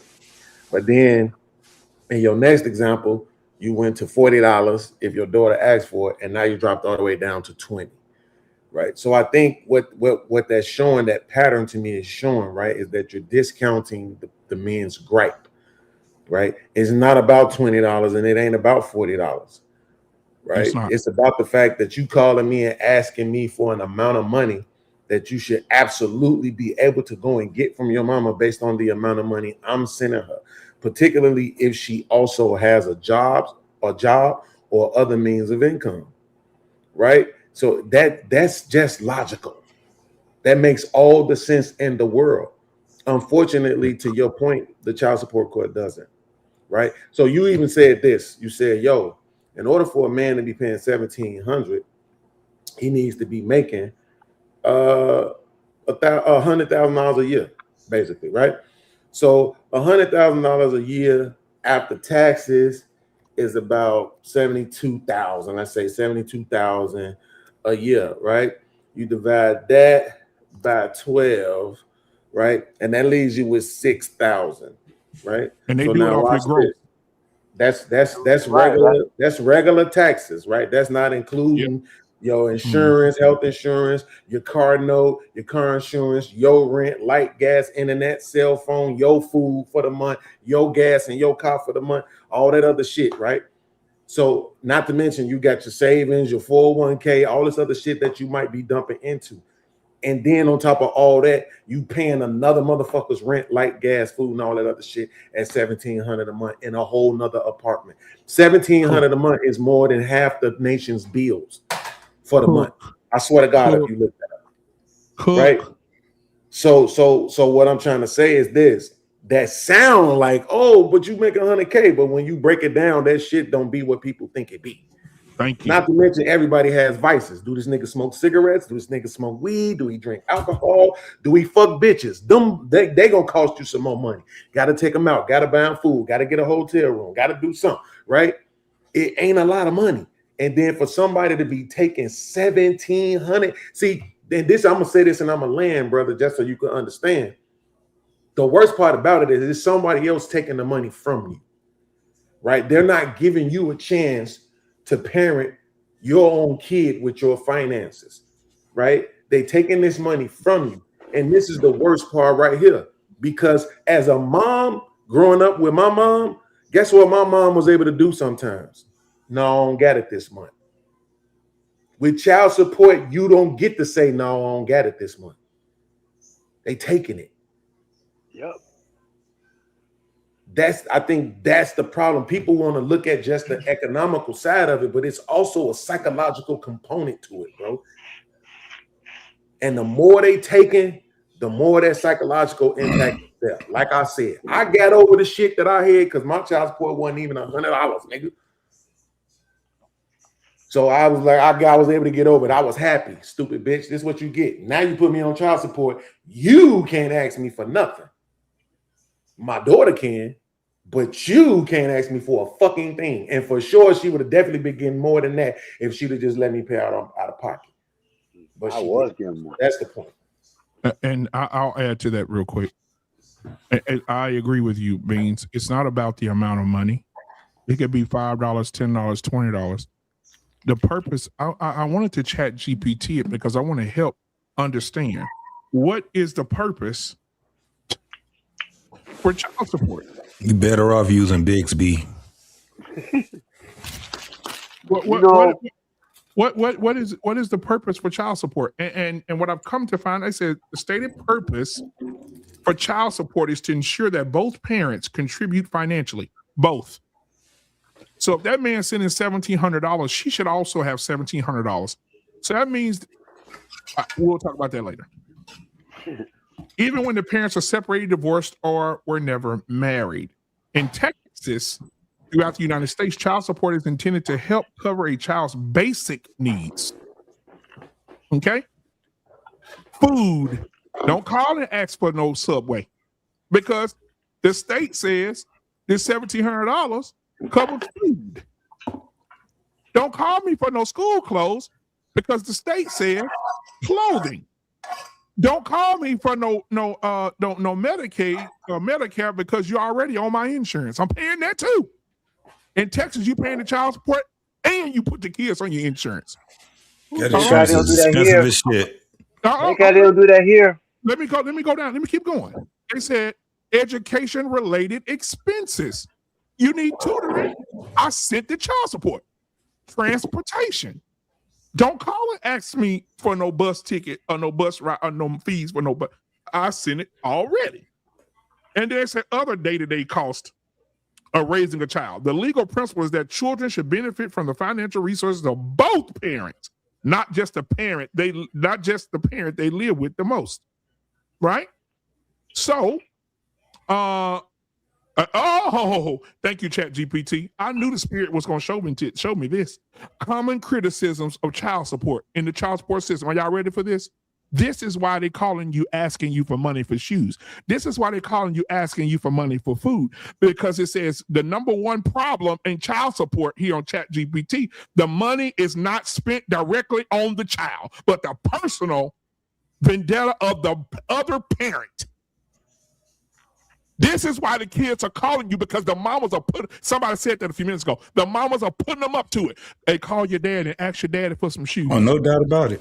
Call your daddy and ask your daddy for some clothes. School finna come up. Ask your daddy for them Air Force Ones. Ask your daddy to pay your basketball fees, your football. Ask your daddy for them cleats. Go. Call your daddy. Call your daddy so she can take that $1,700 and go to Punta Cana.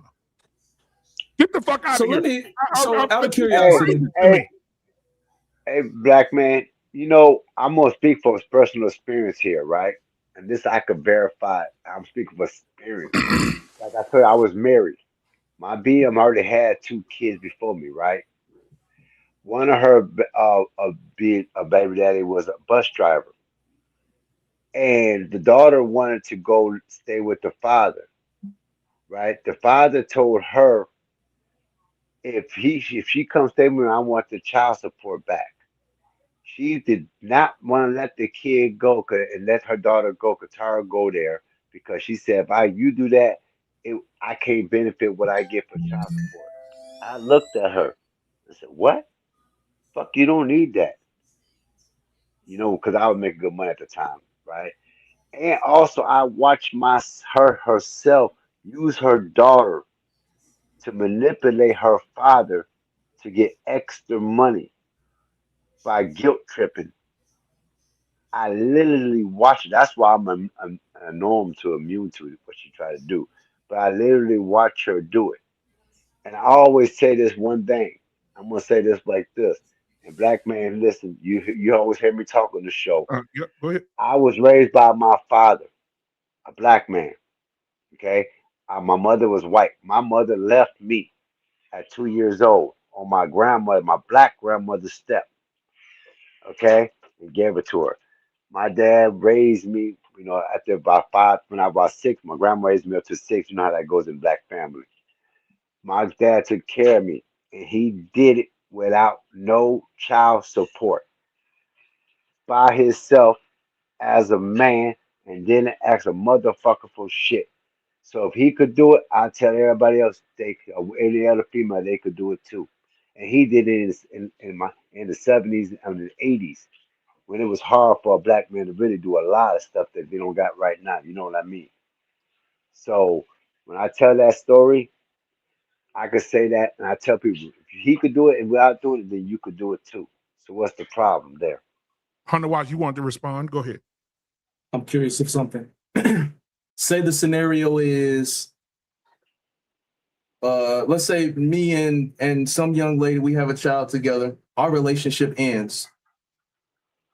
And when it ends, I don't really got no money like that. So I don't got a bunch of money. I don't have $400 to send her for basic necessities. So she does go get food stamps.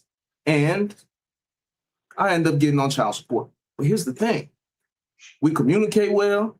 We have we train the child over. Everything's good. Like, no, we don't have any problems whatsoever. She don't ask nothing extra of me. I don't ask nothing extra of her. And every once in a while, my child will reach out and be like, hey, yo, dad, I saw this online. Can you get it for me? Is your stance still the same? No, I guess for it then. That changes. You changed the whole trajectory, though. Thank you, but thank you. There you go. Go ahead, B. Go ahead. Bro, it's this. Listen to me. I'm gonna stand 10 toes down on what the fuck I said. If a woman goes to the government, I'm talking about blackness, togetherness, and man and women. This is the problem that we have right now. If me and you have a child together, why can't we sit down together as man and woman and come up with a plan to take care of our child without involving the white people? Thank you. That's my point. The second thing is, if you don't like this is the thing that bothers me, 100 Watts. I know men who have sat down with women and came up with a financial plan for their child, and it works for months and months and months and months. And then she see him with a bitch at Walmart, she go put him on child support. Don't like the bitch. This is what I'm talking. Then now she's bitter and she mean because the bitch you with now better than the bitch the better than she was. That bitch nigga gonna be giving her money. I want my child support now. So now she go and be bitter and mean and evil and go put you on child support, even though you had a financial thing worked out with her. She still puts you on child support, and now she wants you to do extra. I'm not. If you go to the white people and you didn't work nothing out with me, I can give 2 fucks because you know what? I love my kids enough not to lie to them, son. And if you see those 2 situations as the same, then we are always going to disagree. Those 2 situations are completely different. So then, no, but you're not being fair to it, 100 Watts. That's what he's saying. The thing is this: if you put a man in a system where he can lose his freedom, his license, his job. Yes. What the fuck? Fuck you. You a piece of shit. Okay. And again, you got my no, but this is what we you don't agree. At one time? This is what we don't agree. Where we don't agree is you're still looking at the system as if it's a fair system. It's kind of like you. So what is your disagreement then? As I have said multiple times, the only disagreement I have in this scenario is my relationship with my child. We are not disagreeing. The whole child support situation, how much they take, the fact that they don't include her income, which blows my fucking mind. No. So let me be clear, though. Let me be clear. Hold on. Let me be clear. To be fair, you have to look more deep into it because I know in the state, not just the state I'm in, but in most states, they do look at her when they do the calculation. The only way they can get an accurate a board calculation is if they're saying this is her income. The problem is if she's getting some type of state assistance, though. If she's getting some type of state assistance, all that shit you talking about is out because you owe the state now. So now they're looking at her, and especially if she has to have assistance, that means that she's making what? at poverty level. So if that's the case, right. So if that's the case, when they do, for instance, it's the same thing. If she's making $25,000 a year and you're making 60, I ain't gonna even say 60. Let's go with 45,000 a year. That is significantly huge. And she's on state assistance. Guess what? If you were already behind and you were being and you have an arrearage, not only do you owe child support, but you owe the arrearage. Those are two different things. Although we know common sense would tell us, well, that nigga, that's still child support. No, that's not. That's why they can take up to 35% of your pay in child support, and whatever arrearage they have, there's another. It's up to 55% that they can take out of your fucking income. They can take out 2 checks at one time. Let me say this real quick, Hunter. I'm gonna pick it back on that real quick. And also, like I said, I'm talking about the state of Texas here. The state of Texas, that kid is 12 and under, sir. You're gonna be on child support. And they're going to put, and whatever that amount is, so say for instance, they say $1,700, they're going to retro back 12 fucking years. Yeah, they would, $1,700 fucking dollars, and you are immediately in debt. You can't travel, you can't get a passport, you can't get an apartment, you can't do shit. So, and you wonder why niggas moving back like in with their mamas. You wonder why niggas moving back in with their mamas. I normally don't do shit like this. Here in Iowa, give me 1 second. Give me 1 second, Ray. 1 second, real quick. I normally don't do shit like this, but I'm going to say this for the context of this conversation. I am currently in the rear $55,000 in child support. Lord have mercy. For 2 kids. It's on a 2-hour. It's $55,000. I'm going to be paying on that for a very long fucking time. And go try to get a passport. So my feelings on this system, I am 100% aligned with y'all. The only part that I am disconnecting on with y'all is that with all of what their mother is doing, it is now changing how I interact with my kids. Yes. Okay, I got you. Okay, cool. I understand what you're saying, JT. The way that their mother is moving, it's changing the interaction that I have with my children. I'm saying that I personally, as well as many other men that have the thought process that I do, right, wrong, indifferent, fair or not, most of us are saying, I don't want to wait until my child is 19 to have a relationship with them. No, you don't. Nobody's doing that. Nobody's doing that. Just hear me for a second, please. I don't want to wait until my child is too old and out of her mother's house to have a relationship with her. So my relationship already is what it is with my child. She already comes and spends time with me. We have conversations on the phone, etc., yada, yada, everything like that. Because her and I, my child and I already have a relationship, I don't care what anybody says. Based on my relationship with my child, if she needs something from me that is within reason and I can make it happen, I will do that. If I can't, I will have a conversation to tell her, hey, baby, this is not something I can make happen right now. And it can continue to drag your mind and blow your mind. But the part that is being missed is this thought process that you're taking right now is why a lot of niggas and kids don't like their daddy until they get grown and have a conversation later on, because that's the reality of what's happening here. Nobody's having these conversations. If y'all telling me that what I'm thinking is crazy, you're crazy to make me believe that the niggas that y'all talking about are actually having grown conversations with their children about what the fuck is going on here. No. Hold on, JT. I'm gonna let you cook. I swear to God, I'm gonna let you cook. I got just one question. I just got one question. If the roles were fucking reversed and you had her on child support and that kid called her and say, Mama, give me something, what do you think she's going to fucking say to that child? And she's probably gonna say, ask your daddy. And guess what happens? Okay, cool, I got you. And when she says to my daughter, go ask your daddy, and my daughter decides, okay, cool, if that's how you gonna carry it, cool. I'm just saying that I'm not putting myself in a position for my child to see that way. I understand the amount that. of money that you pay in child support affects the relationship with your child. It's materialistic. Look, the truth of it is a lot of niggas is complaining. I think that people need to do more work to fight for custody of their kids. All that child support and all of that, I think there needs to be more fight for custody. And then you're gonna give me a whole nother reason to have the system and all that. I get it. I understand. No. But I went to jail fighting for my kids. Wait, hold on. First, Hunter Watts. Calm down, brother. I hear what you said. The custody part, I'm really on that. That's my whole thing is this. Give me them fucking kids. If you struggling, give me the fucking babies. Exactly. I'm going to figure it out. Now check this out, Hunter Watts. The woman that got you, on child support, does she get state assistance? She gets state assistance? I was going to, that kind of screws up the other part that I was going to say, because in that rearage, if she didn't get a state assistance and she, try to do this whole co-parenting thing and we cool and all that shit, ask her, how cool are we? Go ahead and forget that rearage. Let's see how cool you be with her then, right? But you already, because they ain't going to do it, right?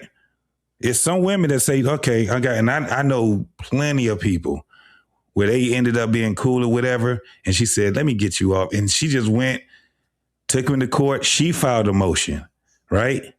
Took him to court. They retroacted it. She forgiven it, right? But she wasn't on state assistance either. But if she on state assistance, the state is coming after you.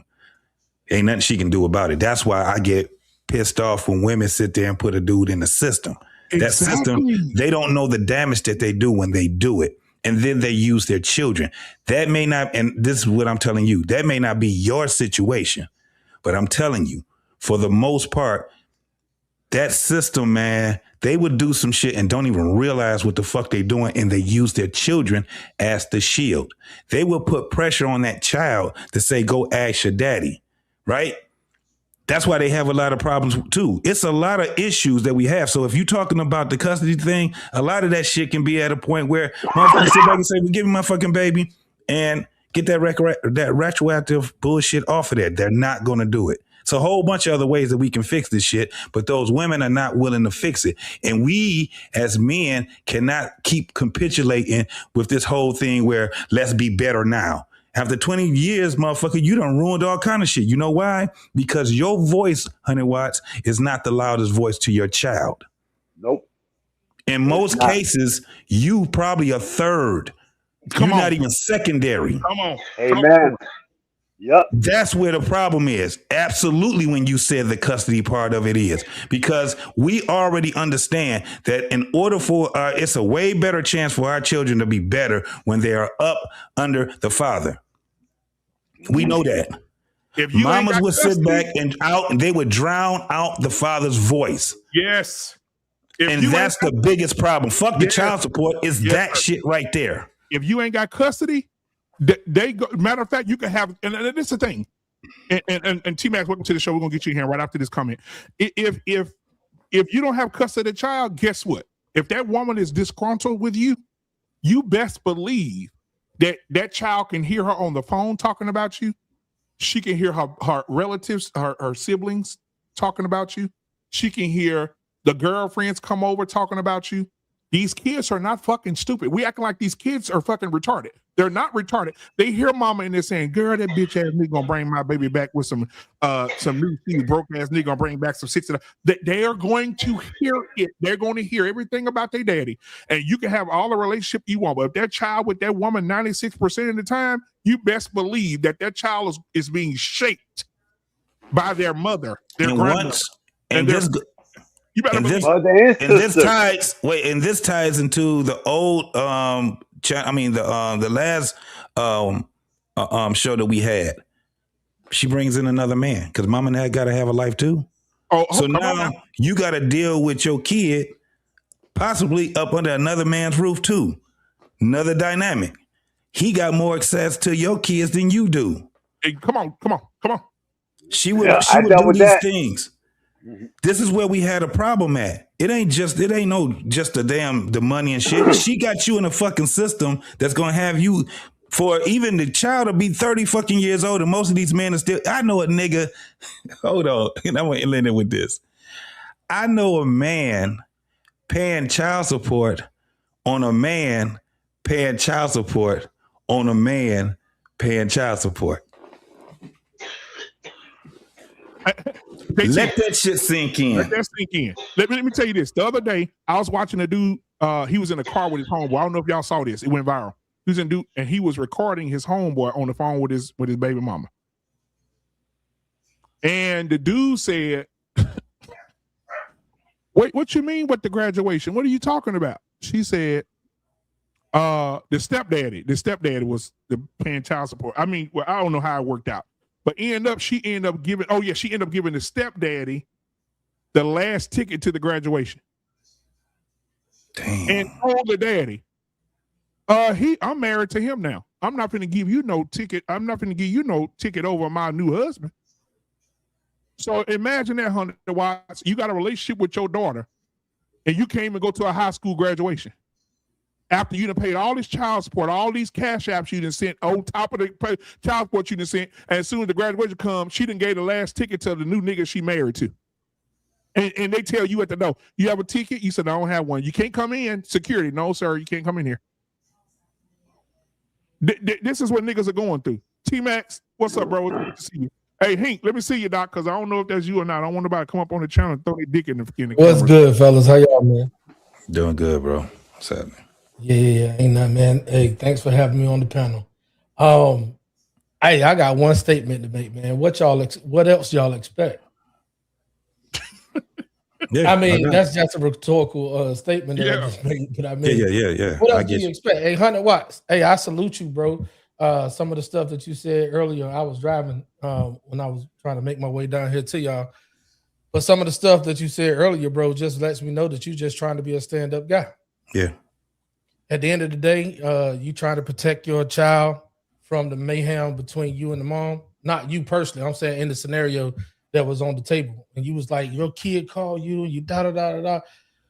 And how y'all, you gonna be a bitch-ass nigga or whatever you said, whole-ass nigga, if your dad said, I pay your mama X amount of money.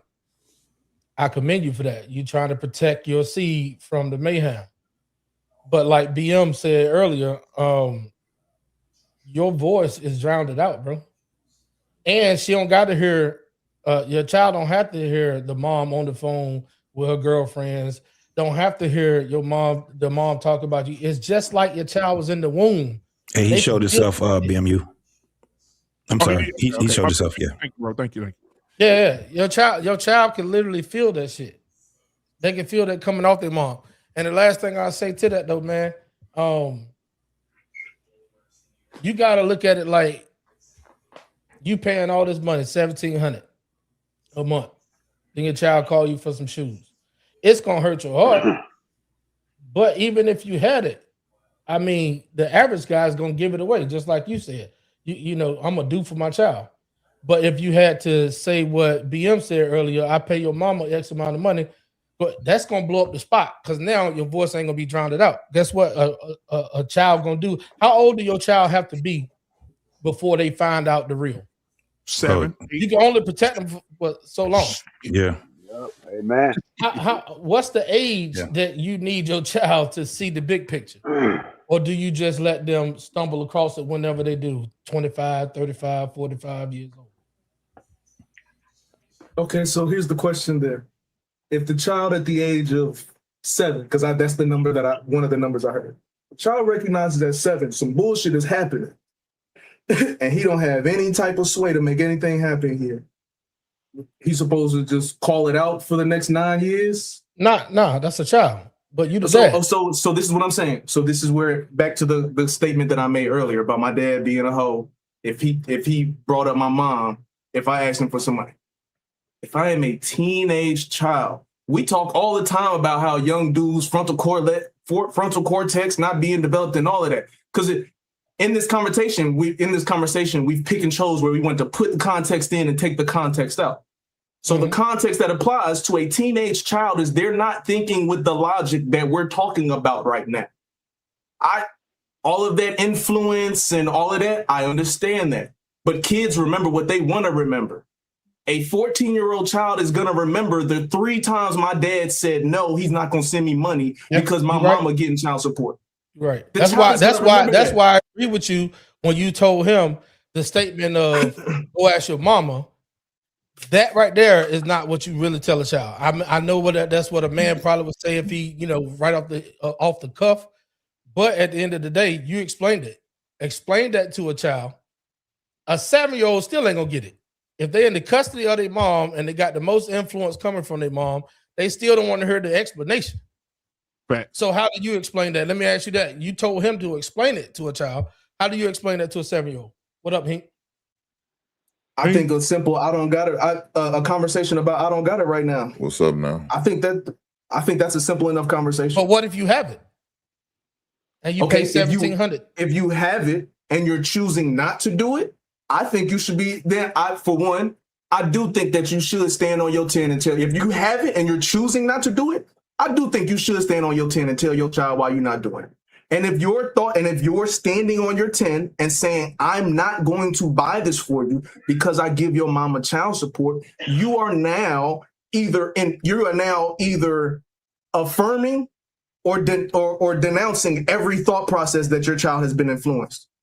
One last question for you before I just turn over the mic to everybody else. Hey, look. So a minute ago, you said if your dad said that, go ask your mom. He a whole ass nigga. I never heard you say what your mom would be if she had the $1,700 a month and didn't get you the necessary things that you needed. What would your mom be? I asked that already.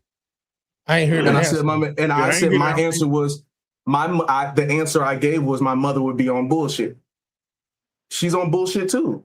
But you said your daddy was a whole ass nigga. What would your mama be? Whole ass nigga, yeah. See, a bitch, see what I'm saying? Like a bitch. I mean, I'm saying okay. Like I'm not gonna deny that. Like I don't just hold it. Like okay, I'll acknowledge that. Like, fuck. How can I say it and it makes sense? I will acknowledge that. Right. What I'm willing to charge my father with, I probably won't charge my mother with. Lord, right? have mercy. I'm willing to admit being a man. I'm willing to admit that because the examples of me being a man is not my mother, it's my father. My father said that he's supposed to be the example for me being a man, not my mother. So if I'm supposed to follow the actions of anyone, it's supposed to be the actions of my father and not my mother. Let me ask you a question, bro. When your mom got 100, and I want to tie it into a statement that you made when you came in here. Why do you expect any different? Because though she is my mother, she's still a woman. Why would I expect any different from my mother? But T-Mac, you know what that reminds me of, T-Mac? That joke that Chris Rock said. Men are respected for what they can provide, but not for nothing else. But mothers and dogs and everybody else is love. Bro, I'm gonna tell you this, bro, and I'm gonna let Hank cook. Listen, bro, it's so quick. That's why this is what I call the Tupac syndrome. It is so easy for us to call our daddies bitch ass niggas, and our mamas have the same behavior, and we gotta find words to say what she is. She's a tab. She's a tab. That's the acronym, TAB. Trash ass bitch. If she got $1,700, tab, let's go with it. I'm with it. Fine, let's attach it to it. If she got $1,700 and she's spending it on her, gonna get her raggedy ass prune built pussy waxed and getting her fucking weave done and going on trips, she's a tab. Because she should be giving that money to the child, should not. I know. Let me tell you something, man. I had to do this with a family member. I saw her kids. I'm telling you, it was a physical altercation with her and her new nigga. I see my family member, her babies running around, musty, shoes look like they look like fucking stunt doubles for the color purple. And they running around looking stupid and crazy. And I say, wait a minute, I know this motherfucker getting this kind of money because I know the nigga got hit up real hard in child support court. I asked her, and then I look over at her. She got a nice blouse, this hair all fresh and pretty, edges all fucking done, and your kids looking like color purple stunt doubles. And nigga, it was so bad that day, bro. It got physical with me and her nigga. It got real bad when I saw my them kids like that. But Hank, go ahead, bro. What are your thoughts, Hank? Y'all probably gonna like my view because I'm on a different wavelength because I've been on both sides.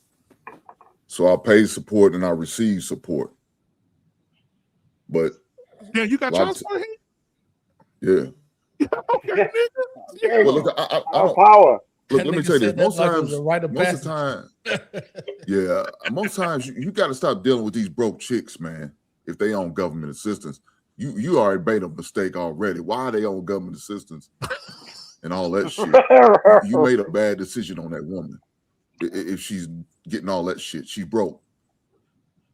You know what I'm saying? When you deal with a trash woman, you're gonna get some trash results, right? Man. So when you sit there and try to avoid support and try to get out of it, you realize it only takes one time to piss her off. And now she gonna take you down for them past 5 years. You know that gonna do it. You know it was in her before you when you got with her, because you like that woman. She had a little bite back. I like the woman like a little fight to her. I like a little spicy woman. Okay. You don't like that spicy woman till it goes left on you. And then you ain't gonna like that spice no more because she's gonna use all that spice on your ass. So you got to deal with all the consequences of it. And if you mess around, got up, steak ass pregnant, you about to suffer. So whose fault is that, dog? It's your fault because you chose to get that ragged ass heifer pregnant, and now you got to suffer the consequence. And if it's child support, you got to suffer with it. Now, if you make it you pay $1,700, you making a nice little grip. Now, which I also forgot to calculate, more than likely he's not carrying no insurance on that child because that's going to be calculated in it. He's not carrying no dental, not carrying no medical. Vision. It's also going to depend on the amount of dependents he may have. He had multiple kids. He might just have that one. You understand what I'm saying? It's going out the distance, the visitations, all that's calculated inside that child support. I know it was with me. So when I was getting paid, I got paid. I got child support for my daughter for 5 years. Cool. You got to pay me. I told her. I said, ain't going to be no fun when the rabbit got the gun because I had to pay for 10. I got it for 5. And then, her last 3 years of high school, I sent her back out to California to finish our schools because the school system was better out there than compared to Kentucky. So I said, go on back out there, finish high school. Did I pay support? Yeah. But did she ask me for some stuff afterward? Yeah. I didn't have no problem paying it because it was my child. I love my child. I'm going to do whatever I do. And I knew the support I was paying, her mother wasn't abusing it. Now, you're going to have some women that don't want to abuse it. I understand that. They out there. Ain't nothing you could do about it. But then you got some women that don't abuse it. But see, some people forget. After that child turned 18 and graduate, ain't no support no more. But yet that child is still living with that mother. Are you still sending money? Probably not, because you were just glad to get done with that bullshit. You was glad to shit. I feel like I paid 18 years. I ain't paying another dime. But that child continues to need stuff because that child is still a child. She's probably off of college. Are you still sending some money? I don't know. It depends on the type of man you are. I landed there. I agree with you, Hank, too. I think because once the baby get out of school and they're 18 years old, I said this earlier, Hank. I don't know if you heard it, you was watching. I know a man, I should call him right now, see if he's busy. I know a man right now paying child support on a dead child. The baby dead. And he paying, when the child, I think the child was like 14, something like they retro back 14, 15 years or some shit. He paying child support on a deceased child right now. Is that from back pay though? Yeah, is he paying back pay off? Well, in Texas, back pay comes the day that they give it to you. So if the child 13 years old, the day they put you on child support, they retro back 13 years. So you in back pay the day you go to child support court. You fucked. So it doesn't matter, like, if you're a good father and you gonna pay whatever they tell you to pay, that retro gonna get your ass. They're gonna show you. Look, I was a victim of it, dog. Look, I didn't see a tax return for 5 years, dog. Yeah. I didn't know what it would have looked like anymore. And then when I finally got a goddamn check, I said, "What is this?" I ain't seen one in 5 years because they intercepted it. I remember my first wife. We filed together. I said I didn't think about it till after we already filed. They took her money too. Yeah. Oh, she had to file paperwork and a petition order to get it. Now she got her portion of it, but I felt bad because they took our money. Dang. It was over $6,000 they took from us. But I had back support. So I know what you're talking about. I got half the price, because if it wasn't for her being honest, they would have got me, because I was, I was one of those guys that brought the money order receipts. I gave her this, I gave her that. Those are just gifts. That's what they told me. Yes. I They had don't to give a accept fuck. I've been there. I had to accept that. Those are just gifts. I said, man, I got my money order here. Doesn't matter. They looked at her. They asked her. Thank God she was honest. She said, yeah, he's been helping. Yeah, he's been sending me money. So they cut half of the bill in half. So it went from $8,000. So I was in the red for $4,000. And now the child was 2 years. So now you 2 more years on that. I was about $10,000 by the time I walked out that goddamn courtroom. Yeah. 10,000. Black men down here in Iowa, if you were like, you get like, say you like you behind on child support or whatever, you trying to catch up, or you need, or you get charged so much that you go take a second job, right? You know that they could take you to court and turn around and tax you on that second job and up the child support. Just because you're trying to take care of yourself and make a living and keep up with your child support and still make a living to take care of your house, home, your rent, your insurance, your life insurance, your car insurance, every insurance, and they got the right to turn around and take you to court on a secondary job. It's income. That's more income. That's crazy. That's crazy. So I got a question, BMU. Yeah. I hear a lot of women, when they get stressed at listening to our conversations, say, okay, ladies, stop screwing these niggas. Stop getting in relationships. Stop making babies and all of that. Do you think it's time for us to have that same kind of message? Yeah, absolutely. Fuck this. Fuck that. We should have been did that. We should have been did that. Listen, fuck that pussy. We don't give a fuck about that beat up ass pussy. I mean, if you and think about it, and I'm being raw because this is unfiltered. We men. I remember. And shout out to Lost in Translation. Lost in Translation had a great analogy. Lost in Translation said, "Why are men going so nuts over a woman who for years had her pussy on a chain, dragging it down the street, letting it hit up against cars and curbs and dogs chewing on it, beating on it, and then she get to your door and knock and say, 'I have value. Be with me.'" No, you're absolutely right. We need to have that same ass mindset. Fuck some pussy. Niggas go crazy over some pussy. Fuck that shit. I don't care. Fuck that. If you get it and you get a good woman, if you get it, you get it. But other than that, ain't nobody. I'm not gonna be running up behind no pussy to my I need to get that ass, girl. I'm with Hank. When you get to a certain age, bro, you like fuck that shit. Nobody give a fuck about no pussy. Shit, that's why these 18-year-old niggas at home playing Call of Duty and beating their meat at the same time. They don't give a fuck about no pussy no more. They don't care. Yeah, that's they like the gingerbread man. You catch me if you can now. Yeah, they don't give a fuck about none of that. Yeah, anybody can hop in. Go ahead, JT. Cook. Yeah, so I definitely agree with what Beans is saying. The message should be that we need to be searching for quality women.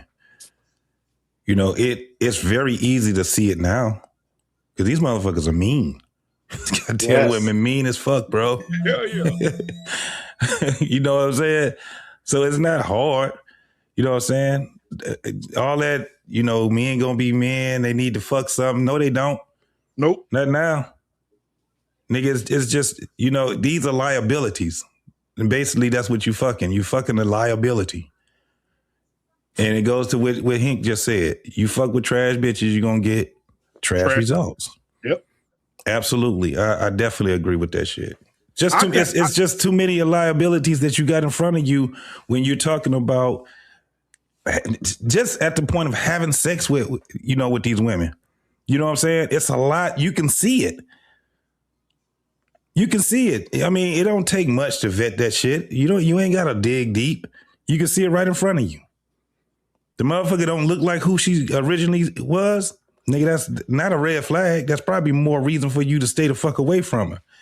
If she's sitting there and she quoting all these motherfucking hoes that's rapping and shit, there you go, right there. Leave her alone. Go to the next street. if she got multiple kids already, that ain't for you, homie. Right. And let me say this, JT. And I know people gonna get mad at me for saying this, but right now, like Hink was saying, having sex with these low budget ass women, these fucking EBT card ass bitches, and even the ones that got little money in their pocket. If a black woman tell a black man today that she pregnant, it's the equivalency of finding out that you got full blown AIDS. Hey, you know what though? That's funny. But you know what, JT? I agree with you.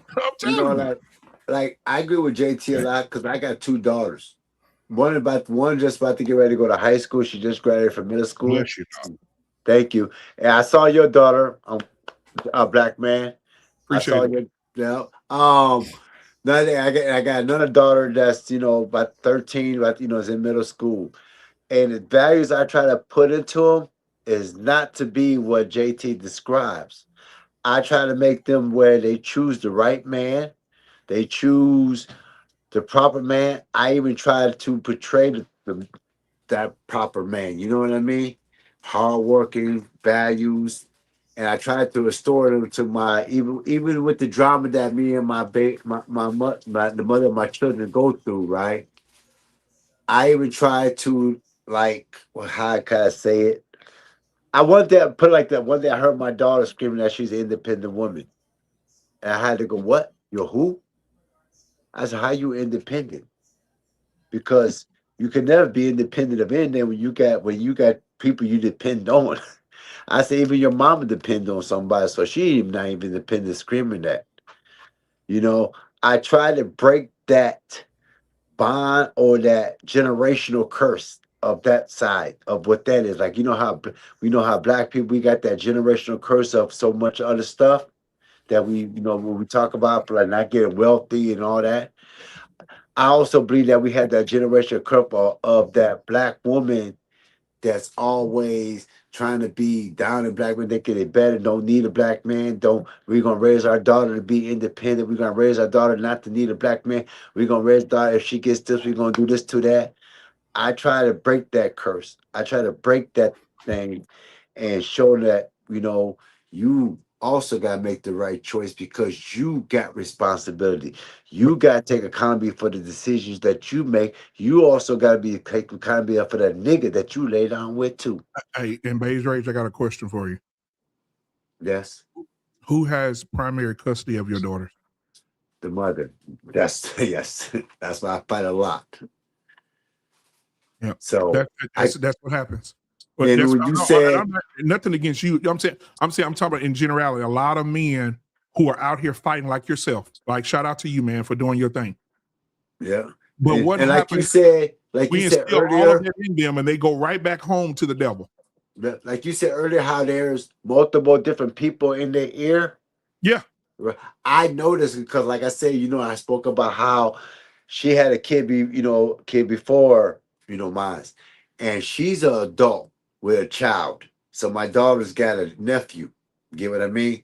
So I heard my youngest daughter and my daughter tell me that they hear their mother and their sister talking in a negative way about me. And I looked at them, I just break it off real quick. And I'm gonna tell you, I'm a nasty person sometimes. Because sometimes you gotta fight nastiness with nasty. That's why I try to tell Watts. I tell them real quick, look at their baby daddies. Look at her baby daddies and compare that to me.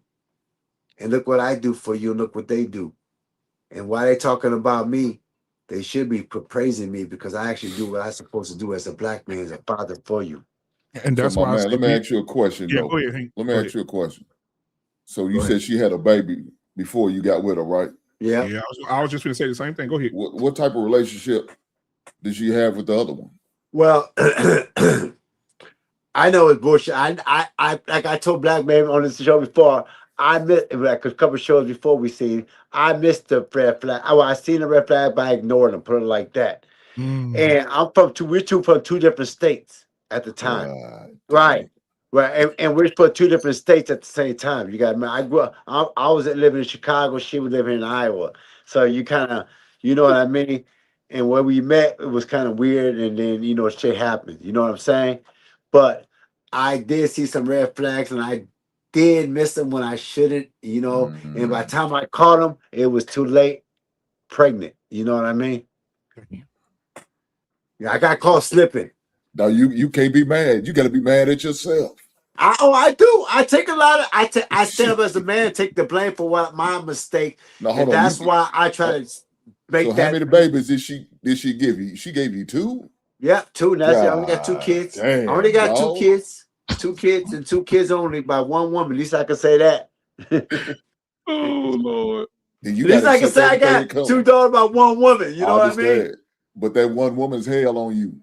Oh yeah, but I know how to fight fire with fire because I got. You know how Tupac told. You know how Tupac told Biggie, I don't want when we go to war, you told me get your money up. Well, I got my money up, so I'm ready for war.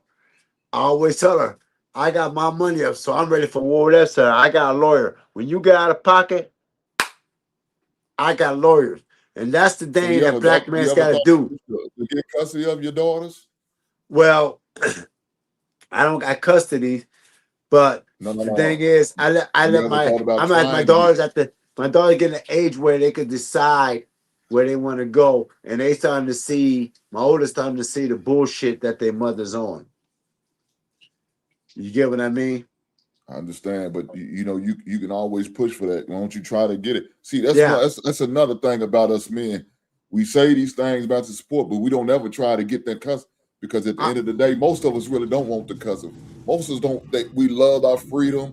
We get them every other weekend, maybe during the summertime, and send them back, and we could still do what we want to do. I heard chase these other ragged ass heifers that we probably don't need to be disagree, with. bro.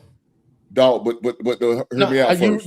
I'm gonna hear you out, but I just want to say this real quick. You right on not trying, but it's not for those reasons. Go ahead. Yeah, but. Dog, I've seen it too many times. That's what it is. A lot of dudes love the freedom that they're able to have. They okay with being weekend fathers. They good with that. I didn't accept that. I didn't go for that. Even during my divorce, one of the things I made sure that I had custody of my son. He's a boy. He need to come with me. And she gave that to me. Now. I'm one of the ones that I'm actually finna fight for what you're talking about. Before I went to war, I want to make sure I had all my T's crossed, all my I's dotted. I want to make sure I was financially stable, my job was right, my place was right, and everything right, because you know how the court system is. Mm-hmm. They're going to tax a man harder than they're going to tax a woman. She can be living on the street and they'll still give her the fucking kids. I agree. So I'm about to get ready to go to court now. Right, I got my woman with me, the woman I'm with now, and I'm about to go to court and fight for get my kids and because they're at the age where they can decide now where they want to be. Get you a female lawyer. Yeah, get you a female lawyer. I just want to say, bro, hey, Hank, what you were just saying right there, and I agree with you, but not for those reasons. When I say the majority, I think is what 100 Watts was talking earlier, man. I think a lot of fathers recognize that by the kid's mom having custody for so long and that attachment is there's a level of separation. I'm not speaking for all. There is a percentage that you said they don't want to lose their freedom. They get them every other weekend and they get to still have a sense of singleness, right? But I do think that there's a level of guys who are not trying to separate that child from the core person that they've already attached themselves to mentally, spiritually, and physically. Okay. I think that's an excuse for not wanting to sounds weak to me. No, T-Max, look, here, just check me out. Because I understand what you're saying, but the reason I agree with Hank is like, so for me, I have 2 that live with me and I have 2 that I'm still trying to get. I know what kind of difference is going to be just bringing those other 2 in terms of like getting them up for school, getting them on the bus, dinner being made, like now, like going to Walmart, like you got to actually do a head count in the fucking store now. You said that. Mm-hmm. So there is a level of inconvenience that is, I don't think inconvenience is the word, but we'll use it for this conversation, there is a level of inconvenience that does come when you become the full-time custodial parent, and men, for us, it's a whole lot easier for us to say, hey, look, if you just take custody of, let me just go work all these jobs, I'll make the money. But look, man. Hey, hold on. I don't feel like doing that shit every day. 100 watts. Sounds like to me, because you said there's going to be a big difference of them coming to you, right? Sounds like to me that you're the better parent for the child. But I wouldn't say that I'm a majority. No. I mean, in your case, what you just stated, you feel as if it's going to be a big difference them coming to live with you. Is you're the better parent, like they're in some sort of no. The statement that no. That's not the statement I was making. If I said that wrong, let me correct it. No. That's what I'm trying to ask clarity, bro. You good? So what I'm saying is that for my household currently with 2 children, my household is set up in a certain way. It runs a certain way. There's a level of efficiency. Adding 2 more, it throws that off. Let me ask you a question. So, if you and the mom, one mom, let's say one mom, if you and one mom had 2 children, okay, right, and then fucked around and had 2 more, would it throw that whole shit off like that? Yes. Yeah, because you got infants. Yes, but you deal with it because either way though, it doesn't. I don't care. Why are we feeling sympathy for some people who don't really have sympathy for us? I'm worried about breaking up the dynamic of their relationship. No. Hey, I ain't talking about sympathy for the mom. We talking about for the child the same way the 100 watts said earlier. Everybody gonna have to get over this. Yeah. Everybody gonna have to get past this. Because guess what? As a father, I'm not in that life no more. And why should I have to mentally take that emotional anguish and be okay with it? But she's okay with sitting there. Now, well, dog, you sitting there saying, I'm not going to do it because I don't want to. You said either worry about the dynamic of the child of the child, no. right? I agree 100% with what you said. I'm open to breaking all that shit up and letting the whole cat out the bag so the child can see the real life. Dog. So be it. That's your child. It's not just hers. I don't give a shit. She carried it for fucking 9 months. Thank you for holding him.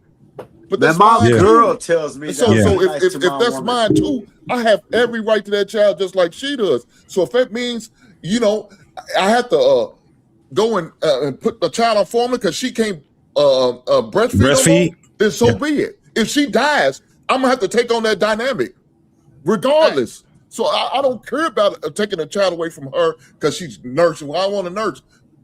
You're nursing no more. Now what you can do is pump that shit, send it to me.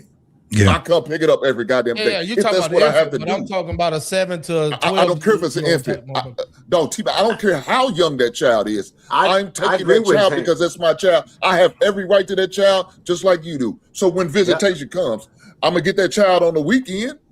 I'm gonna have to find a way to feed them. Either get your breast milk or get some formula. One of the two. So what's any difference? I have to make the adjustment. I'm complaining about paying so much, $1,700 a month. Guess what I can do? If I get that child, I ain't got to worry about paying $17. Now the rabbit got the goddamn gun. She got to pay me. So then I can't complain no more. But they say you're a weak ass nigga. If they say you're a weak ass nigga if you get child support, ain't that what they say? Now call me what you want to. I'm entitled to it. Yes. Who said that? Who told you that? Who told you that? Women be saying. You tell them I said kiss my ass. Who gives a shit? I'm entitled just like she entitled. Hey, you said the right just like she got the right. Hey, you so right. My girl said the same shit you said. But then that's a problem. Then you can't sit there and complain about, man, I'm paying $1,700 support. Then know what you do, go in there and get that custody. And then guess what? You ain't got to worry about that no more. Now, whether you want to receive the support or not, you can either accept it or decline it. That's on you. You'll be a fool if I tell you sit there and decline it, because I'm going to accept everything I'm entitled to, whatever it is. But Justin is a parent. Do what you got to do, but you got to be willing to do it though. And and like you said, I'm not worried about the dynamics that it was. I'm taking away from her, and he's 3 years old. So what? So what? She'll figure it out. She can rekindle her and explain it every other weekend, just like I had to. Yeah. Look, if you think you're the better parent and you already got 4 kids or 2 kids or whatever, how many kids you got, being a parent is adjusting to whatever comes up. So if you think you're better off taking care of your kid than that woman is, then it's best for you to do that because your kid's gonna come out better. If you think you're gonna make your kid grow up better, because your parent, as a father and as a parent, it's your job to make your kid better. Even my girl had to bring that to me right now and say, "Baby, you need to go to court and fight for your kids and get your kids." And if a woman just sees that, then that tells you something. You need to fight for your kid, be there for your kid. I don't care what that woman think. Oh, he didn't know. Because she don't care how she hurt you. And Hank had a point right there. So there was another point that I wanted to bring out too. You guys kind of touched on it. Most guys, and Hank brought this point up, most guys don't want to be full-time parents. Let's keep it 100. It's not the fact that they can't, but a lot of dudes, if there was a point where the court said, you can take on these kids and you guys got 50-50 and you get these kids 50%. There's no custodian parents. Both of y'all are custodian parents. Most guys would decline that. The reason being is because of the mindset of the guys right now.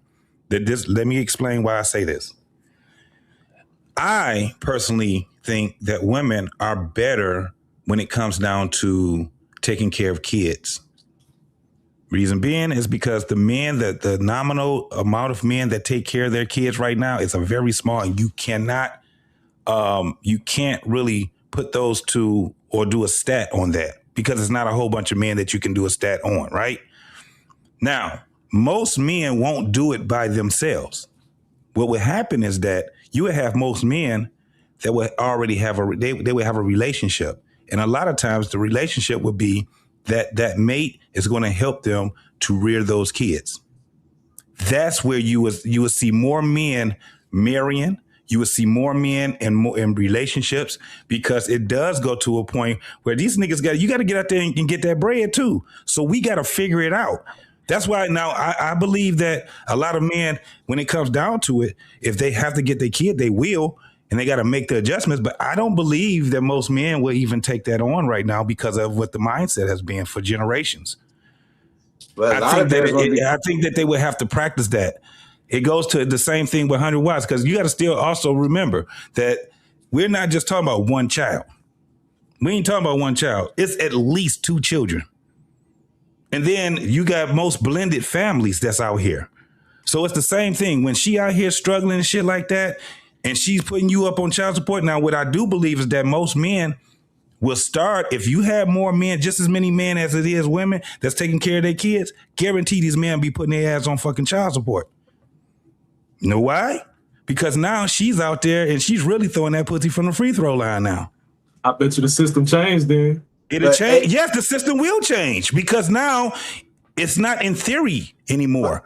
But now motherfuckers actually have to do the same thing. It's a nominal amount of men that take care of their kids 100%. And the ones that do it, they doing a great job. But if you had more men doing it, you would see a lot of men failing at it, because a lot of these men are not good at taking care of their kids like that. Most men probably only need to have every other weekend and on the summer times and shit like that. It changes their lives. They basically said I had my oldest two by myself for 8 years. Did I have a little help with a sister over here? I'm talking about blood sister that lived across town, helping me pick them up when I couldn't get off work on time and get them from daycare before daycare closed. Yes. Did I have help? But like, you're trying to tell me that if most guys had an opportunity to get their children in their full custody, they'll decline? Yes. That's what I'm saying. That's crazy as hell. I don't know. Are you saying? I think so. I really do think so. And the reason why, because they were so used to. Let me ask y'all on the panel. Would y'all even in a married dynamic, right? Even in a married dynamic, the kids was mostly with the mothers anyway, right? The mother was more so. So imagine now he's got his freedom. He's by himself. Now he's like, man, I got to find me something out there to get up on. You know what I'm saying? So he's going to be using time to get up on something. Then when I ain't, I'm going to work and get this little extra money, make this overtime money so I can pay this little support and still don't be cutting into my bills and my extracurricular activities. So yeah, most of the times I think they will. Now, if they're forced to because of traumatic reasons, they're gonna do what they got to do. But just voluntarily doing it, I don't see it like that. Unfortunately, would y'all on this panel decline? No, I won't take care of my kids. I got my son. Here's the thing. But hold on, bro.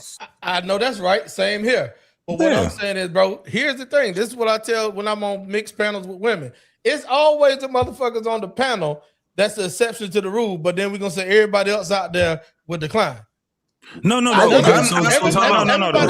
So T-Max, me giving me and I don't know how much context matters in answering your question, but for me to be in my 30s, saying no, I wouldn't decline is not an answer that I would have given you 5 years ago at 25, 26. Oh, so we talking about so when he said this generation, he talking about the young kids. I'm just saying no, because JT specifically made a point and was talking about the mindset of men. And what I'm saying to you is that for me to be in the space now, to be wanting for my home to be open for all of my children to be living together, that took work for me to get to that mindset, to consider that, to be in the space, to actually want to be involved in the day-to-day. Because I was definitely one of them dads where I go to work, I come home, let me see your homework, I give you a hug, tell you I love you, read you a book, and go to bed.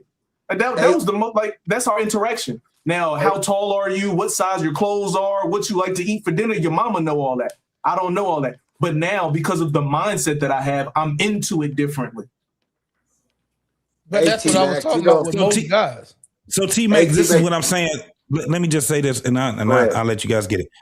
What I'm saying is this. First and foremost, the children should be a byproduct of your marriage. And a lot of motherfuckers ain't doing it. That's why I said with the men. The thing is that the men, the mindset, it used to be, or it still is for some men.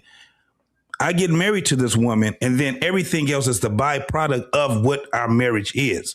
To be a single dad is not ideal for any man. Facts. That's why I say no. I mean, because of the mindset.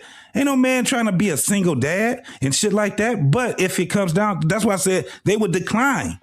But if you talk about somebody that has a stable household and they got, and things like that, now that's where it comes down to. You talking about dudes that had kids outside of marriage, and baby mama. Okay, I get that's you. That's 70% of our population. Wedlock, yeah. So I'm thinking personally, but I'm looking abroad at majority of guys. But what I'm saying is that if everybody on this panel saying if they had the opportunity to get children that was living outside their home and they had every other weekend custody, and now you had the opportunity to get your child as full time, we will all say we wouldn't decline.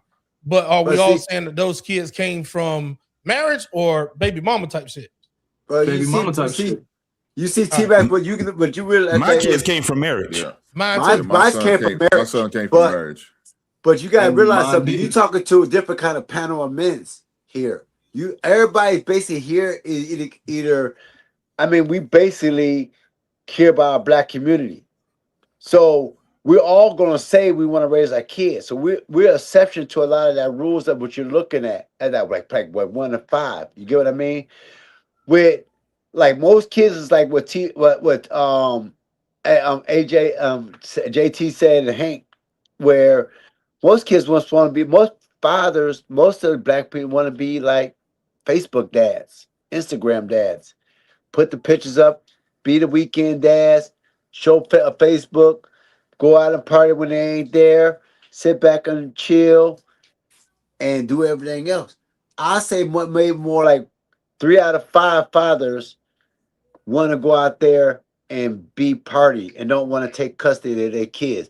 It's probably like 2% that wants to, like us here, want to be more hands-on, take care of our kids, do what we want to do, be productive, show our kids what we need to show them. But most is like what y'all say is most parents just want to be weekend because they don't want to take that responsibility of going to school every day, going there, pick up the kid when they're sick, taking that PTO off because they got to stay home with the kid for 2 or 3 days because the kid's sick. Most guys don't want to do that because now they're cousin into their pussy time. No, right. But that's because of the single culture thing, the single parent culture, the baby mama, baby daddy culture. Men we're stabilities. We're built to build a foundation for our children to be stable. And we understand that. And we already understand it takes a woman and it takes a man. We're not the ones that's saying fuck these hoes. You know what I'm saying? But because when we're younger, a lot of us been growing up in that baby mama, baby daddy culture, we have the ideal of this shit ain't gonna work. I'm with her for a minute, but shit, this will end, right? And a lot of times it ends once she's pregnant or the baby, or she had the baby. And now guess what? Now you a baby daddy. Now that's your baby mama. That ain't your wife. That's not a person that you build in a household. So everything is on the outside. It looks like you got mismatched shoes. You know what I'm saying? And then it might be a blended family you in and all kind of shit, man. But that's what I was saying. I got a question real quick though, to that point. So with saying that, do y'all believe that if there was no child support system at all to hold men accountable to pay for their children, do y'all believe that most men would say, fuck them kids, I ain't paying nothing? No. Yeah, I do. I do. No, I do. I think most men, especially if it's baby mama, baby daddy culture, a lot of niggas be like, because they don't. Even if it was marriage. Yeah, a lot of these niggas end up having babies with women that they don't like. So you saying that most men don't give a fuck about their kids? They wouldn't. Yeah, they wouldn't give a fuck about their kids. That's all I needed to know. Y'all saying that most guys don't give a fuck about their children. Yeah, I don't know. I think that most guys would take some kind of responsibility. No, that ain't how I put it. Y'all just said if most guys had the opportunity to get the custody of their children, whether it came from marriage or baby mama, they'll decline. Then you said if there was no child support system, I'm just going off of what y'all say, bro. That's why I asked questions. Because if it wasn't a problem, if there was no child support system and they had no obligation to be held accountable to pay, they'll opt out. Yes. So you saying that most guys don't give a fuck about their kids? Yeah. Okay. Yeah. No, JT, it ain't what I say. It's what you say. No, I didn't say it's what you say. I said okay. I can't answer for JT, but I've been telling you the whole time straight up. Yes. Yeah, you've been saying that, but JT keeps saying if that's what I want to say. JT riding the fence. No, I'm not riding the fence. Yeah, I'm not riding the fence. JT, you ride the fence because you kept saying that that's what I want to say. Let me finish what I have to say, and then you'll see why. Why do you think they have the fucking child support system right now? That's the reason why they got the child support system, because a bunch of motherfuckers was leaving their kids illegitimate. So I'm not saying the way that you're doing it. No, I'm saying I'm actually agreeing with you. But my point is they have a child support system. It didn't just come out of thin air. It was because motherfuckers was neglecting their fucking families. You're right. And a lot of us good men got caught up. But a lot of us good men get caught up in the wash. That's all it is. That's all it is. They overcorrected. I'm just glad we got that out there. That JT and he think that most guys ain't worth a fuck, and they say fuck them. I stand on it. I don't think that's society. I don't think that either. Rage. Yeah, I think most men would take the responsibility. No, they don't gotta deal with that baby mama drama. Explain to me how did the child support system come to about? Oh, we know how the child support system came about. But that's in the past. That's like saying how this civil rights and something like that. Because of what? I understand. But I'm saying now, I think more men are more responsibility. That may be the case. No, listen. It was because of what? Because lack of men taking responsibility. You're right. It came about because of if you guys are arguing that most men wouldn't, it's only in theory with y'all, right? Just like it'll be in theory.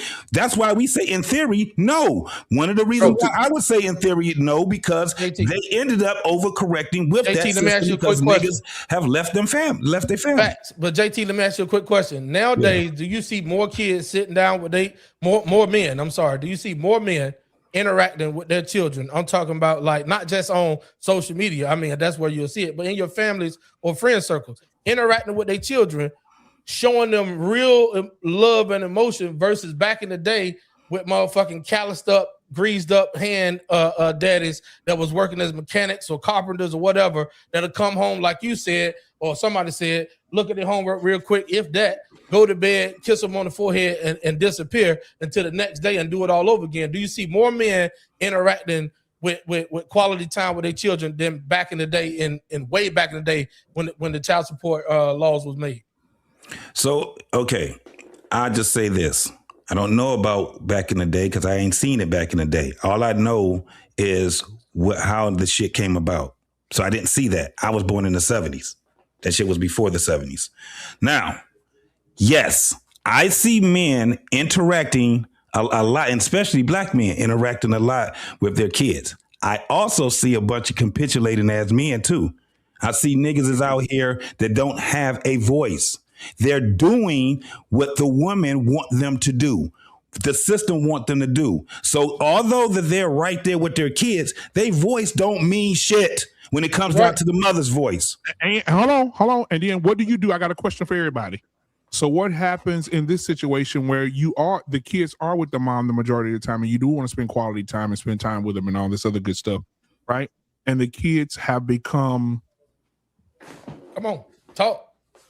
Have become reckless, and they got a bad mouth. They got an attitude. They talking like they talking because they able to do this around their mama, and then they come around you and they want to cuss and throw up the middle finger and do stupid shit, and disrespect you and be like, I ain't got, they act like shit. I ain't got to be here. You know what I'm saying? Like, what do you do? It's a lot of men deal with that. That's why a lot of men say fuck them kids because the mama didn't ruin them.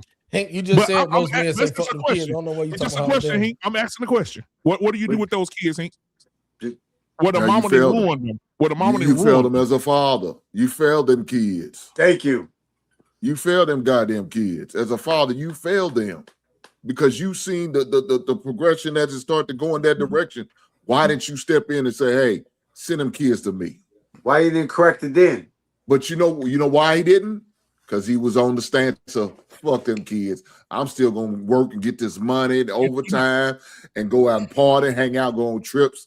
And when my weekend come, I'm gonna be back here chilling, sobering up, hanging out.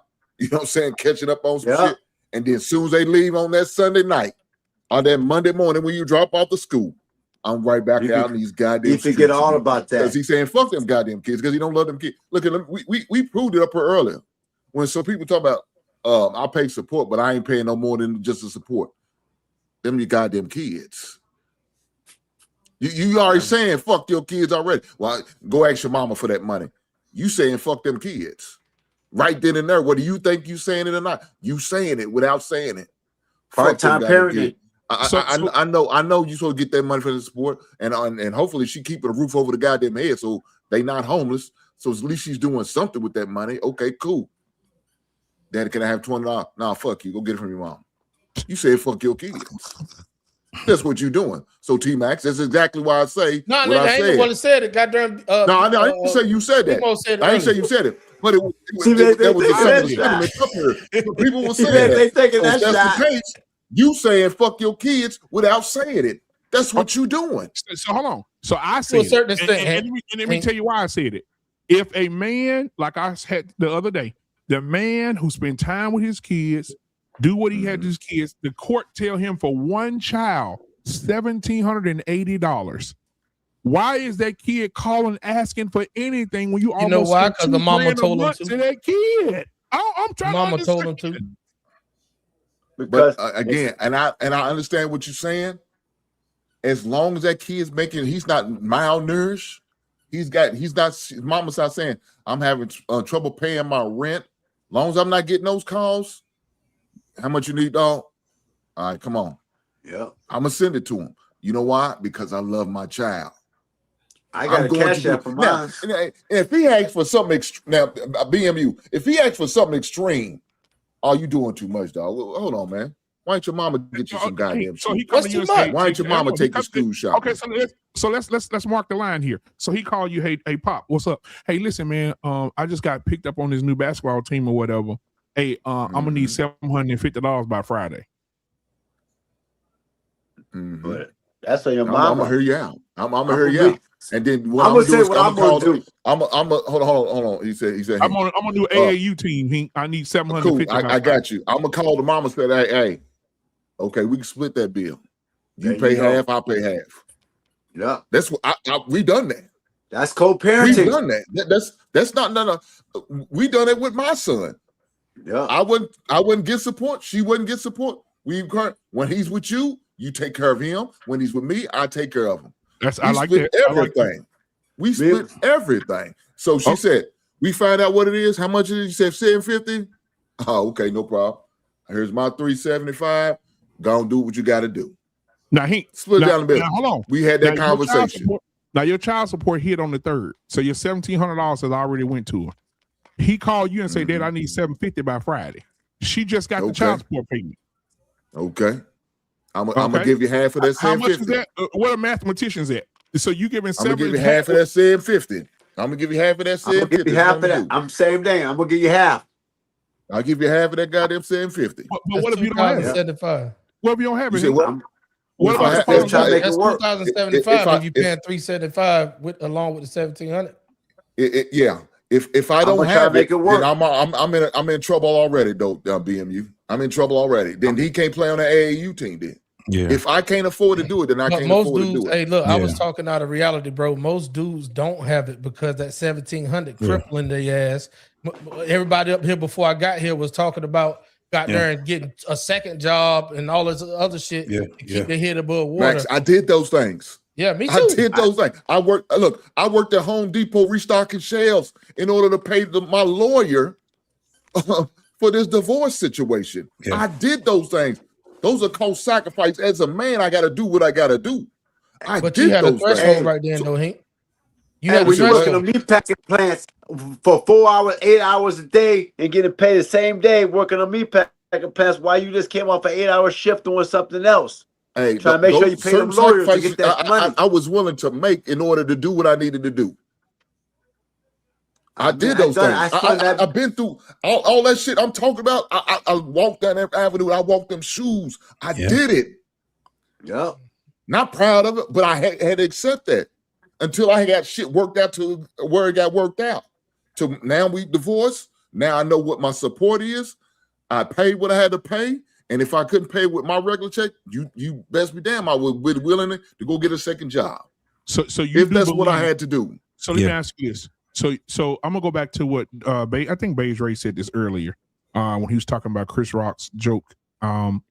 Chris Rock said a man is only the only thing that is unloved unconditionally is women, children, and dogs. He said a man is only loved based on what he can provide. And I think that even when it comes to children, let me give you this, Hank. I know that you're a man up and take care of your business, but I'm talking to the men out there who are dealing with baby mamas who are first cousins to the devil. And they say, and you'll get conversations and you'll get things like, you'll tell your kid, I can't afford, you can't be on the AAU team. And she's in the background, just hang the phone up. I told you he wasn't going to do shit for you. I told you he was a deadbeat. I told you your daddy wasn't shit. And now she didn't put a narrative in your son's head that you ain't shit and you can't provide, even though the $1,700 just hit the account. You remember 100 Watt said a while ago before he got off here that he done count that now he counting up 2 or 3 times where his dad done fucking blew him off. Like when 100 Watts was up here a second ago, he said, after you tell me you can't get me that, go back to my mom. Now I'm counting up to 2 or 3 times where you a fuck boy. You know what, fellas? But see, that's why you sit your kids down and sit there and tell them, look, ain't no real. This is what I'm doing. Hold on. There's no real answer to it, right? That's why we got to stay solid to ourselves. That feeling sorry for yourself shit, or you know what I'm saying? It makes you grow up and to be that man that you stay solid. It goes to the same thing. If you ain't got that money and your son is going to the AAU or whatever it is, at the end of the day, that's your son. I understood exactly what 100 Watts was saying, but I'm glad that you guys bring in balance to this, right? If you can't pay for it, you got to keep it 100 with your son.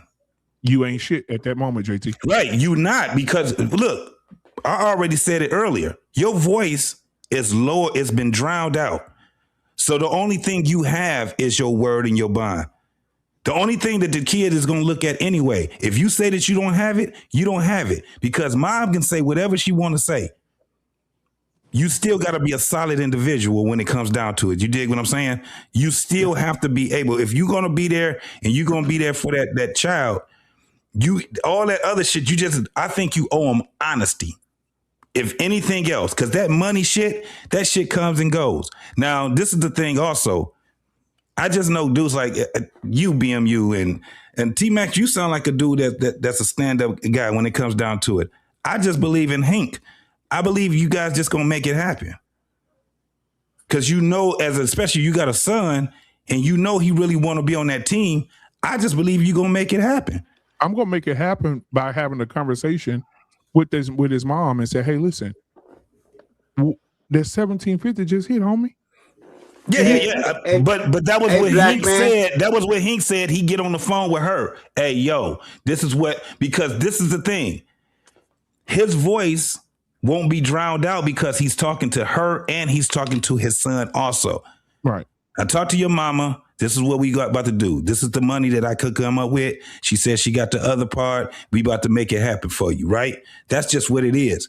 Man, it's no real, I'm telling you, dog. Hey. Out of all of the things that we all are saying right now, there's no real answer other than if you going through it or if you've been through it. We kind of gotta, you know what I'm saying? It's just fucked up, bro. But we gotta stay solid. We gotta stay solid to our children ourselves, man. Black man. Ambitions, what it is? Ambitions, Farida 101. Man, thank you so much for becoming a member of the channel. I appreciate that. I appreciate that a lot. Salute. I want to just take a moment for Hank and JT and the Beige Rage, T-Max, Beans. I want all of us to take a moment and talk about the majority of the baby mamas that we're dealing with. Now, there's a minority of women who, like Hank, can call her and have a conversation with it. But there's niggas out here that don't even have their baby mama phone number. She didn't change their number. Don't want to talk to them. I was going to go there. Talk. There are women out here that say, I know niggas that say, hey, talk through the kids. You call their phones. Don't call me. There's no contact with me whatsoever. Now, we talked about that too. Yeah, we got to have that conversation because there are baby mamas out here that don't even want nothing to do with you. And they're telling the child, your daddy need to take care of you. Call your daddy for that $750. Call your daddy for your shoes. Call your daddy for your school clothes. And then they'll call you and ask for it. And you be like, well, son, I need to have a conversation with your mama. Ain't no reason for me and you to talk. That's your child. Talk to your child. You see what I'm saying? As soon as you tell him, baby, I ain't got it. What is she gonna say when he hang the phone up? I told you your daddy wasn't gonna do shit. And guess what? That's cookies. That's brownie points for the other nigga. Oh yeah, he said he couldn't do it. Hey, don't worry about it, baby. I got it. I'll take him, go get the shit. Yeah. You know, black man. No. Let me put this one in. This is gonna be a good one for you. I don't know if you heard this one yet. She got the man. And shout out to Eat Man. Oh, stop, JT. I'm sick of this. I'm sick of it. I'm tired of people saying, and CB Bailey, I thank you for being here. I'm not going to say nothing bad about you, baby. I'm talking about your comment. $1,750 has to cover child care, a portion of rent.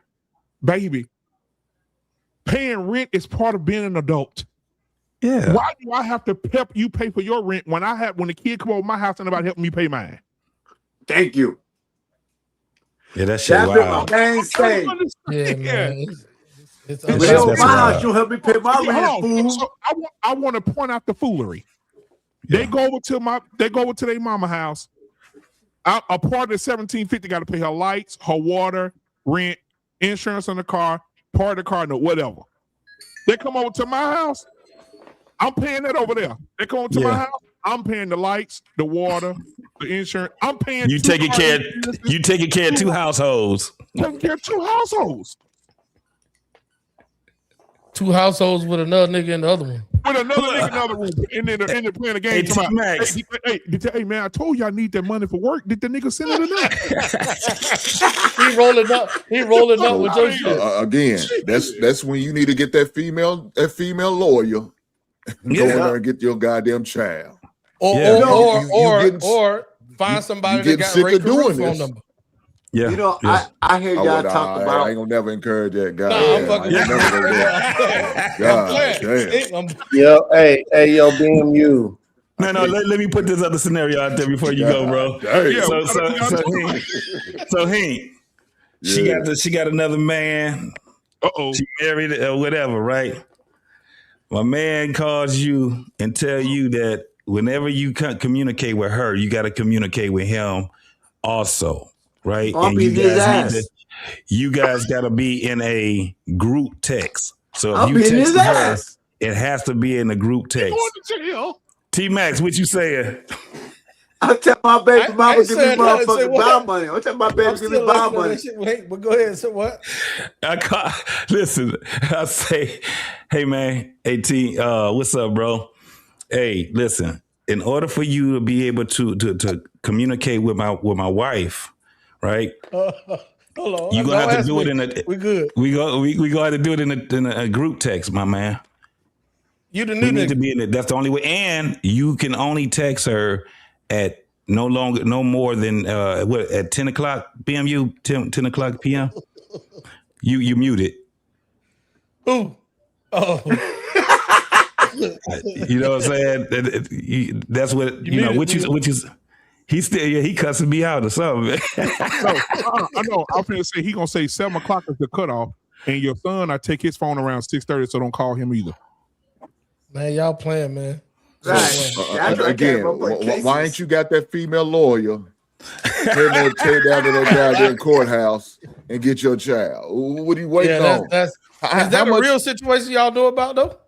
Somebody on the last panel, somebody brought that scenario up, and he was saying he was serious in a heart attack.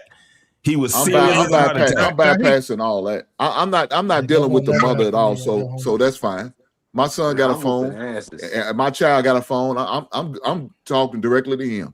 Anything he need to tell me, he could tell me. He could text me and call me, and we gonna chop it up.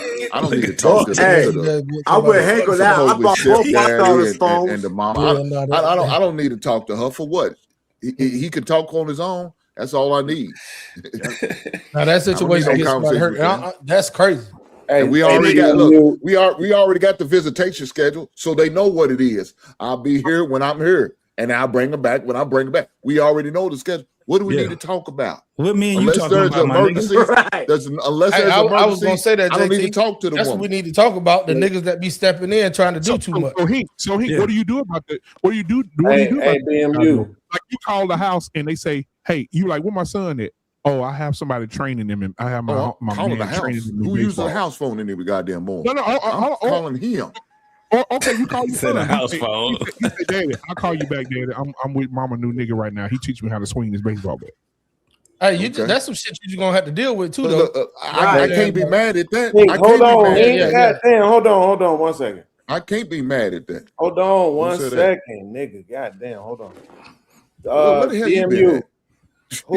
Whose chat is CB Bailey in? CB Bailey? Mine. Yeah, the comment that you just put on screen. Whose chat is mine? Mine. Shit, yours. Do you do bounties, chat bounties? Why are you trying to get out of here? Yeah, I was gonna send you $2 to get out of here for $1 a day. That is the most disrespect. Yo, that is. Hey, who talking right now? Yo, I was chilling, right? Well, look at it like this: it's 5 faces on the panel, and you don't see them moving, right? So, no. Hey, look, Beans, you've been talking to them niggas for 30 minutes. I was gonna make a joke earlier and say you was fucking AI because all I saw your head was shaking like this.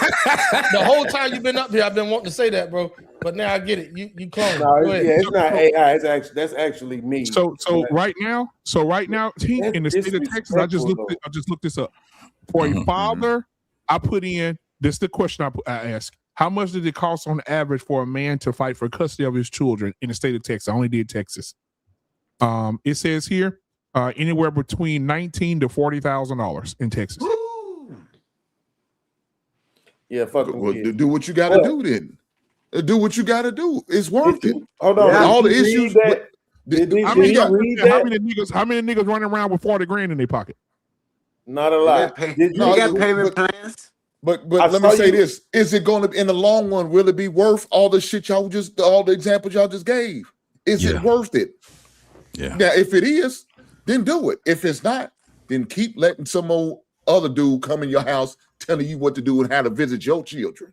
He gonna raise your children, or he gonna put the belt to ass on your child. If that's what you want, then that's what you better accept. Or I'm not doing that shit. I agree with I'm not doing that. The reality is most dudes can't do that. This motherfucker I won't don't be know black why man. y'all pretending like that's not an It won't option. be black man on film no more. It'll be black man in We prison. got to grab ankles and accept. I'm going to jail.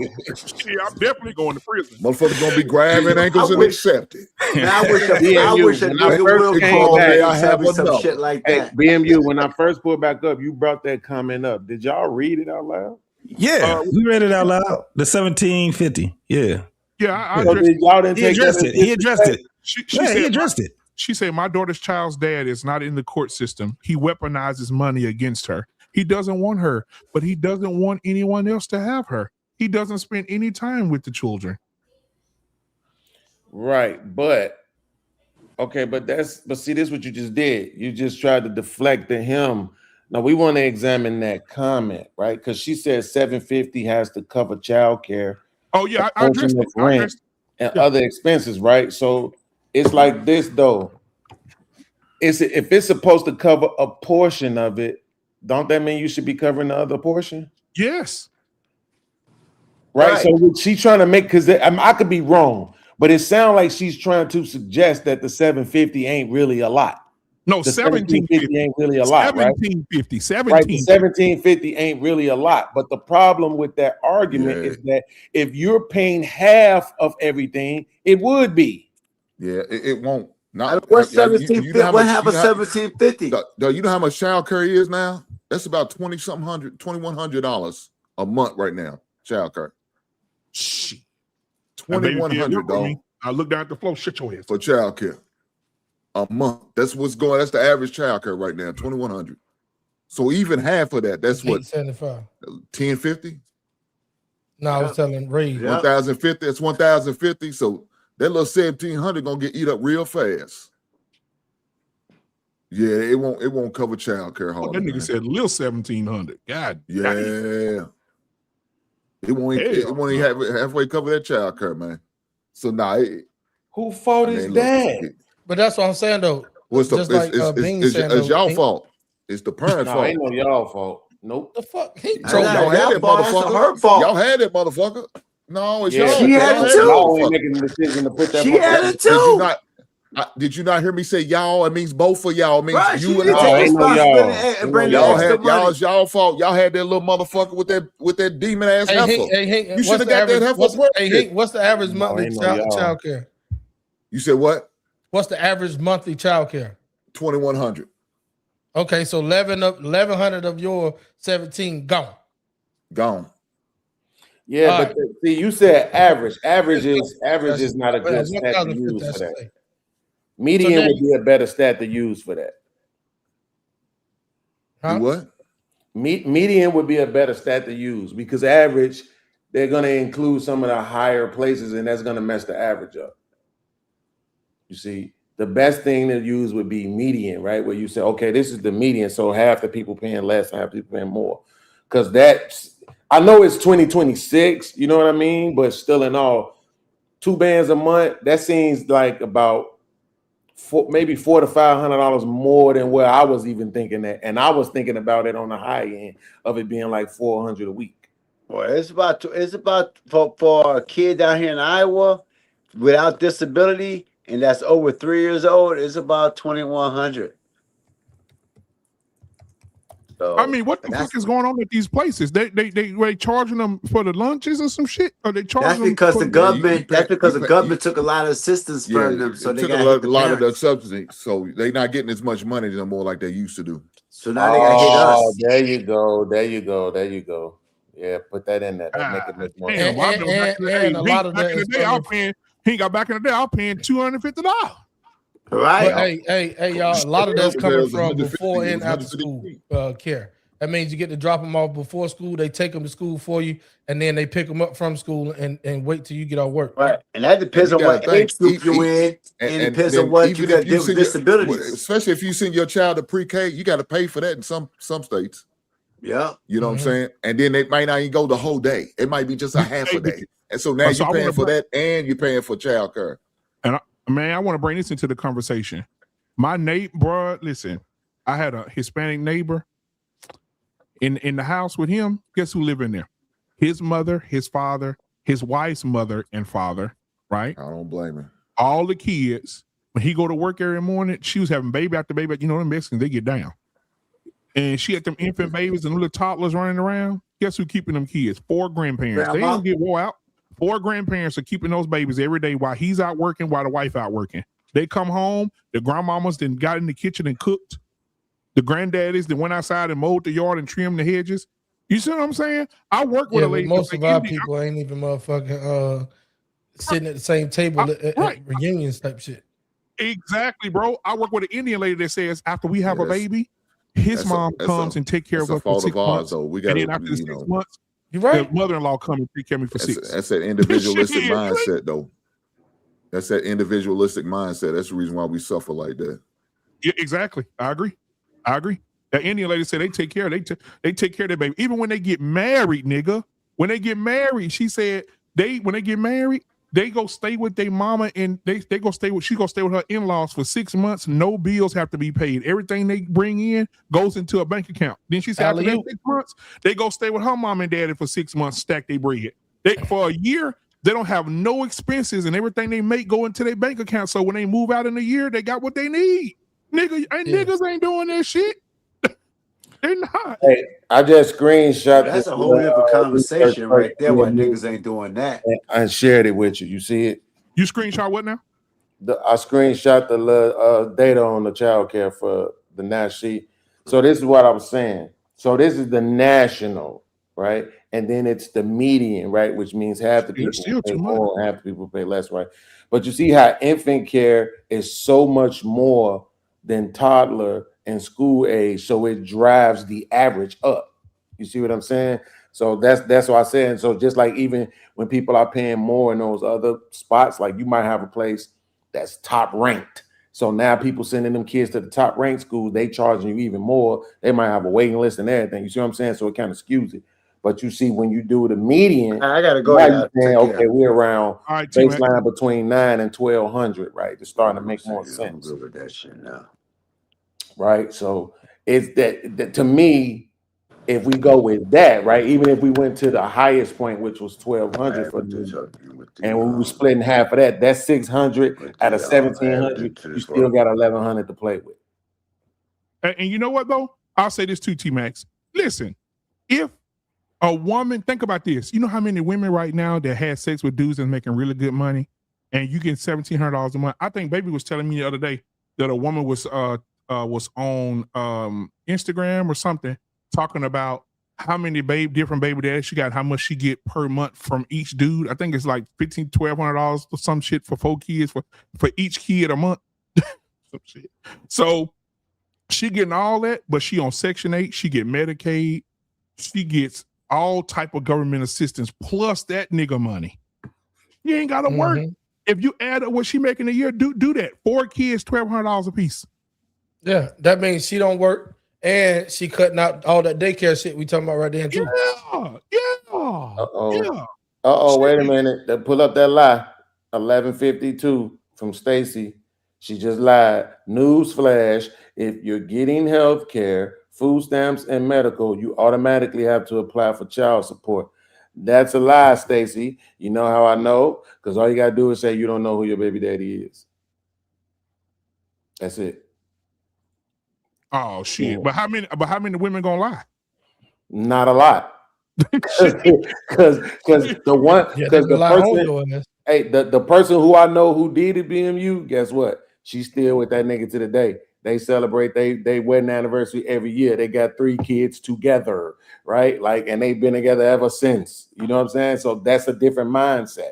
When her baby daddy, who was actually my cousin, he was locked up. He got locked up. And then that's when she had to get on all of the, the assistants.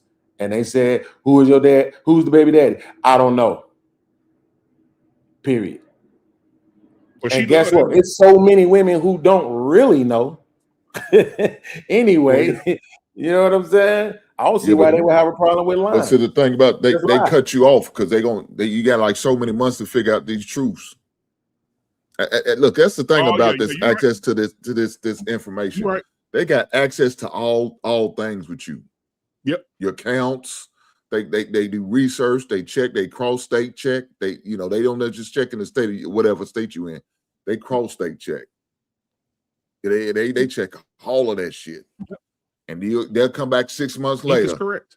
You know what, Stacey? Just for you, I'm gonna look that up too. Just for you, because for some reason I think it's more than what it really is. But I'm gonna look that up. We're gonna evaluate all of that, man. They gonna look at that, man. They gonna look at everything. They want to know all your information. Accounts, they gonna run that social security number. Yeah, they run all your addresses. They gonna run all that shit. Yeah. It's gonna be like they trying to repossess your ass. They coming. They're gonna be looking for your ass. They check all that shit, man. They don't be playing. And so we just had somebody get locked up for fraud. She was working over in Indiana. Then she started working over here in Kentucky. And boy, they locked her ass up at the desk. Put the cuffs on her for child support fraud. She was lying for folks. Damn. Locked her ass up. Well, hey man, so listen, this the end of the show, man. I just wanted to thank you for coming up. Hink, man, we having a show Friday, man. If y'all want to come up Friday, we're gonna talk about self-defense and what that looks like for a man who is being physically abused by a woman. And we're gonna talk about the situation about our children, with everything that happened with Carmelo today. They got 18-year-old, just turned 18 years old, got 35 years in prison. We're gonna talk about just self-defense and is there a gray area, who can and who can't? Because I remember very, very, very clearly the young man who got drunk, got in his daddy's truck, driving down the road crazy, ran into a church van, killed 6 people, including the pastor, and they gave him affluenza because they say he didn't know right from wrong.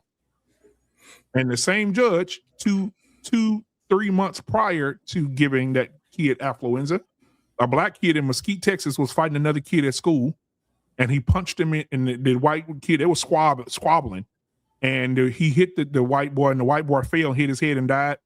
He gave that boy 19 years. And to that, I'll say the same damn thing I said about the women walking. What else do you expect? Yep. So we'll definitely going to talk about that on Friday, man. Because I don't think the kid should have got 35 years. God damn, that's crazy. That's real bad. I mean, because they gave him years like it was premeditated.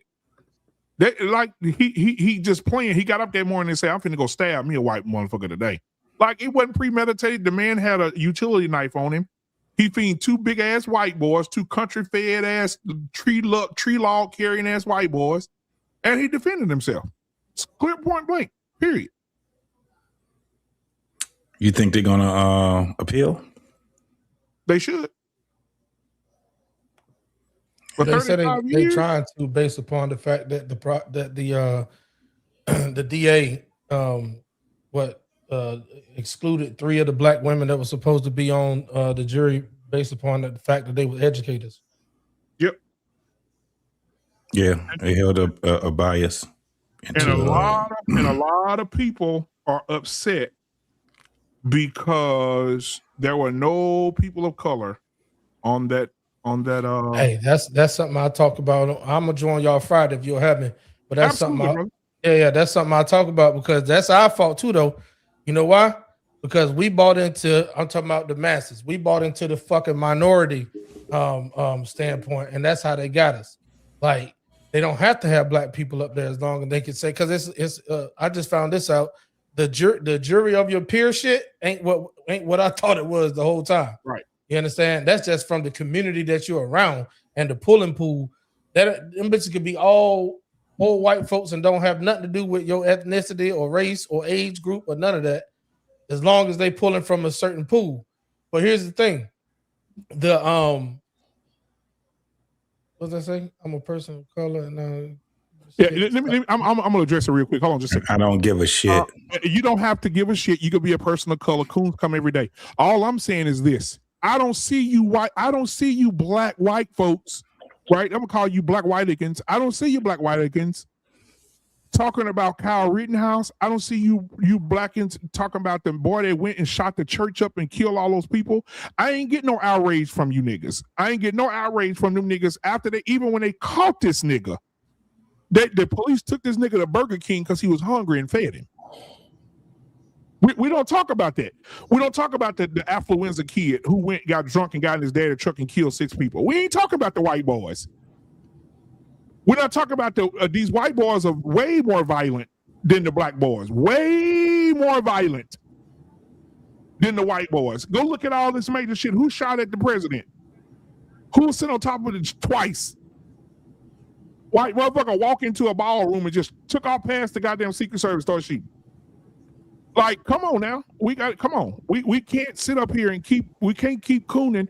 I mean, I'm sorry the little white boy died. But keep your fucking hands to yourself. You can't. And shout out to DJ Hemp. DJ Hemp said this today.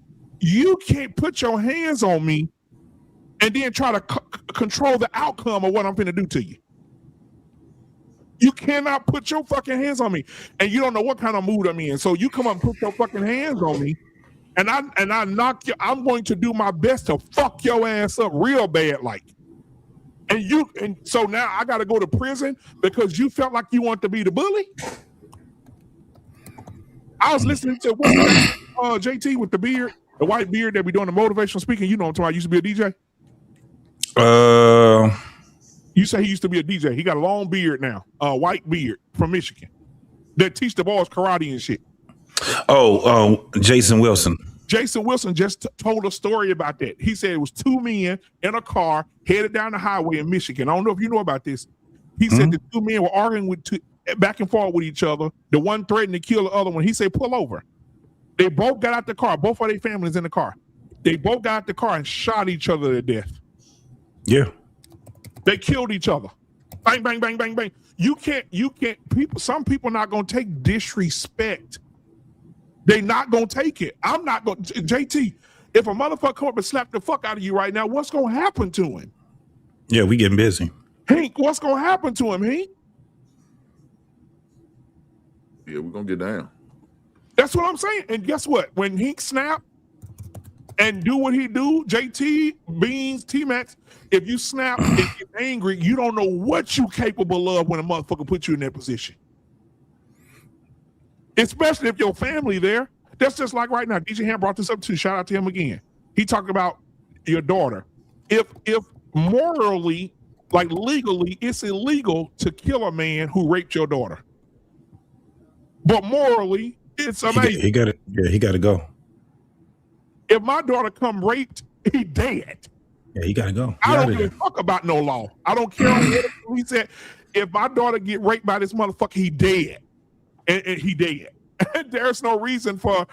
I don't. It's my whatever. Today they had people defending. It's my. That's the law, though. You have to follow the law. If he raped your daughter, call the police. Do it the right way. You crazy? I don't know. No man. Hink. I don't know. Hink is a good dude. Hink. I can't see your daughter coming to you, breaking down to you, on you down, grabbing your ankle, saying, "Dad, I just got brutally raped by this motherfucker down the street, and he's still down in the parking lot putting his clothes on." Hink, are you finna call the police and have the police deal with that nigga, or are you gonna kill this nigga? I'm gonna visit him. Exactly.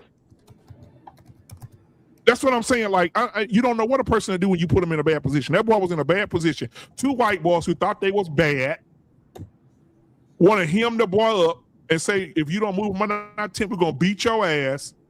And the black boy said he gave him a warning. They said it in court. Hey, don't put your hands on me. Yeah, he had a shitty ass defense, bro. That defense is just, I don't know. That shit. That was the witnesses for the defense fucked them over more than anybody. Yeah, sure I mean, it's just something else about that that's just not sitting right with me, man. Mm-hmm. That shit happened too fast. It was just, shit. Y'all, I may do a show Thursday. because there's a lot of shit to talk about. Now we got to talk about Mr. Chow shooting the black boy in the back. Oh, over yeah. a bottle of water. We got to talk about that because now the Asian people are talking shit now. You niggas and you niggas this and man, let me see if I can let y'all hear this. I got it right here. I saved it because I wanted y'all to hear it. We're gonna play it. I think I sent that one to you. Did you get it off of IG? I got it off. I think it was Beige? I think Beige sent this shit too. But listen to this. Oh, let me see if y'all can hear. Hold on. This is an Asian woman who owns a nail salon, sitting in her Mercedes Benz, talking about niggas. Who is the majority of her customers? Niggas. Listen to this. This is going to be an unpopular opinion, and I'm call you out since you motherfuckers don't seem to fucking understand. Every single one of you over there boycotting Asian business and spreading more Asian hate, you fucking black fucking people with your black fatigue, okay? And what your people call niggerism. Yeah, not my words, those are your people's words. You people that is living in that black culture mentality, the poor victim mentality, thinking that people still owe you fucking reparation. Yeah, you motherfuckers. I'm the one talking to you motherfuckers. Every single one damn. in life. And then you want to blame everybody else. You see this whole cyberspace and Mr. Chow? None of this would happen if you motherfuckers raise your fucking kids right. That fucking little boy went to someone's business trying to steal fucking water, okay? Now, I might not agree. She said raise your kids right. Shooting him fucking in Timbuktu, okay, wherever the fuck he was. But here's the crazy part. If you had disciplined your fucking boy right, he wouldn't be in someone's store trying to steal fucking 50 cents bottle of fucking water in the first place, okay? Not only that, you go and attack the fucking attorney defending his clients, and then here's the truth of the matter. Your people, there are 7 black jurors who found your kid responsible, making Mr. Chow, okay, not guilty because they understand your fucking culture, your mentality. You failed your kid. Your society failed your kid. Your mentality failed your kid. That niggerism fucking attitude failed your fucking kid. Now, if you can't reflect on that, and if you can't understand and take accountability for your fucking failure, this will continue. More black kids are gonna die. Your community is still gonna struggle, and your people will fucking continue to be in poverty. No one's gonna give you a fucking handout. Stop asking for a fucking handout. Stop thinking you're gonna fucking make bank off your fucking kid's death, okay? What you need to fucking do is self-reflect on your people, your culture, your fucking community, and stop blaming everybody else. Let me tell you, boycotting the fucking Asian community, they're probably thanking God that your fucking black ass don't fucking go into their fucking store anymore to cause a fucking muck. Damn. Wow. Look, bruh. Look here. Let me say that I got great go, man. Fuck this. But the fortunate thing, she right. Because we ain't gonna do shit. We ain't gonna boycott a motherfucking thing. Your girlfriends and your wives gonna continue to get weeds, get the nails done. You're not gonna stop. You're not gonna keep. You're gonna keep eating that goddamn Asian buffet. You're not gonna do a motherfucking thing. She didn't do but tell you what they been saying behind our goddamn backs. Yep. Exactly. They've been saying it. They've been feeling this way. Exactly. They just got bold enough now to say it. What are we gonna do now? Now, Hank, this is what I want to hear. And tomorrow, I know Tyru's got his show. I'm going to fuck him over tomorrow. Pause. When he had that show tomorrow, I'm going to make him talk about this because he wanted to talk about, oh, Trump is racist and Trump racist and Trump racist. Trump. My thing is this. Are you going to continue to let your daughter sit down at Asian spots who hate you, do your fucking nails, go buy these bundles, go buy these lashes, go to these hair supply stores? Or are you going to keep going there? And if you're going to keep going there, I don't want to hear another motherfucking word about Trump. Not half these women got to go natural. That means half these women got to go natural. Hey, you know damn well that ain't going to happen, bro. Hey, there you go. That ain't going worth a fuck. I'm going to tell you this. If half of these women had to go 90 days without weave, the suicide rate would go up 43%. Damn. I don't know one woman that can go 90 days without putting weave in her hair. No, I married one. Fuck that. Well, shit. yeah, you did, Hank. You did. Your wife got natural. She wear natural shit every day. But I'm just saying. Fuck that. Yeah, I appreciate y'all having me, man. Hey, look. Hey, T-Max, they gotta be willing. You gotta be willing to stand though. That's the key though. We gotta be willing to put your link in the bag, bro, for your you know what I'm saying? for You your gotta be channel. willing to I do. Hey. No, I was telling You told him to T-Max to put put his his. link God damn, pause. Yeah. Lord, What's the name? What's the name of your channel, bro? It's T-Max Network. Okay, T-Max Network. All right. T-Max, and email me, bro. Black Men Unfiltered at Yeah, because I want that gmail.com. fucking video you got right there. I'm gonna stir up some shit with that too. And, Yeah, and I email want me, But until you hold on, but one until we second. willing to make a stance against that bullshit, it's gonna continue to happen, man. Oh yeah. We got to be willing to make it stop, man. Yeah. There's two ways you're gonna get your message across: by blood or by money. Yes, sir. And motherfuckers ain't gonna take no motherfucking lie. So we know that ain't gonna be the situation. Look at this shit. White women wear weave, fake eyelids too. Who are the majority of people who buy the weave? Well, they didn't kill no look. They didn't kill no little white boy, so it don't matter what the fuck the white women were. Right, They can right. continue to go and support them, but we need to stop. Stop Exactly. dealing with them. Yep. Most definitely. We known this a long time ago that these motherfuckers really don't like us.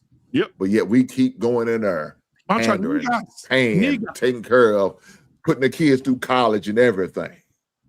All right, T-Max, you go email me, man, so we can connect, bro, and you can come back on these Tuesday and Friday shows with us, bro. Yeah, and for also sure. you can stream this on your channel too.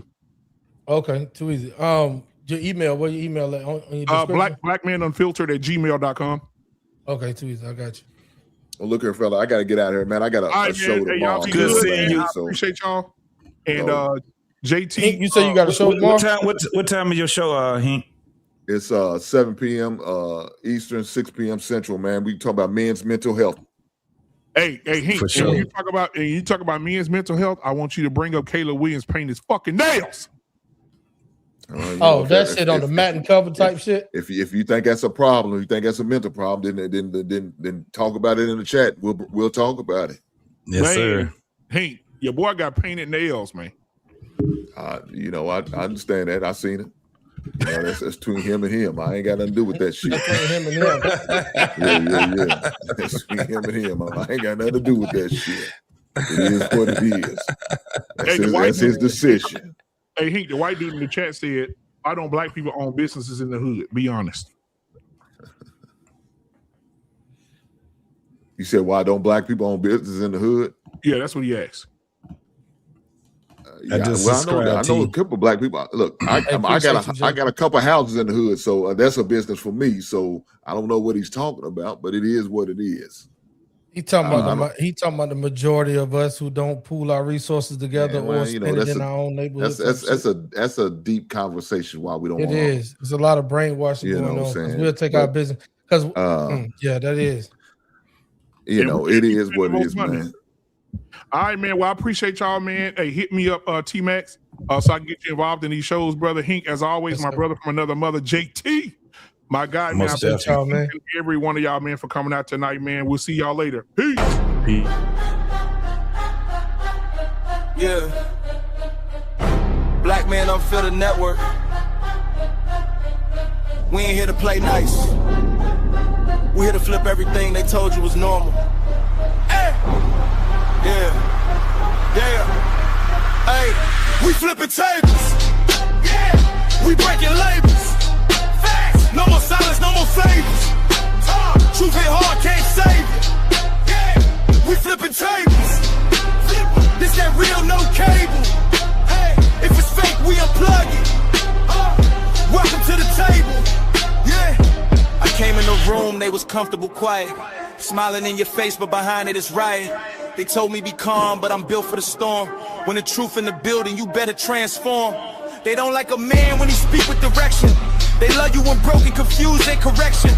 But I'm on a mission, I'm changing perception. No filter, no fear, just raw intersection. System designed just to keep you disabled. Mentally trapped, spiritually labeled. I'm cutting the cords, the lies getting fatal.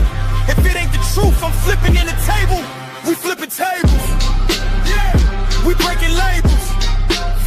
No more silence, no more favors. flipping tables. They said don't question, I said watch me.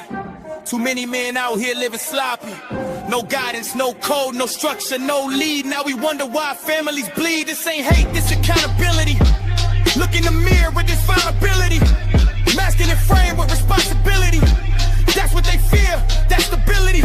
I'm calling it out, no sugar, no glaze. We breaking these cycles, we shifting in the phase. Legacy built, not lost in the maze. We done being silent, we enter a rage. This ain't just a podcast, it's a movement. It's a reset. If it's built on lies, it gotta fall. We flipping tables. No fear, no fables. Black men rise, we stable. Now we changing the label. We flipping tables.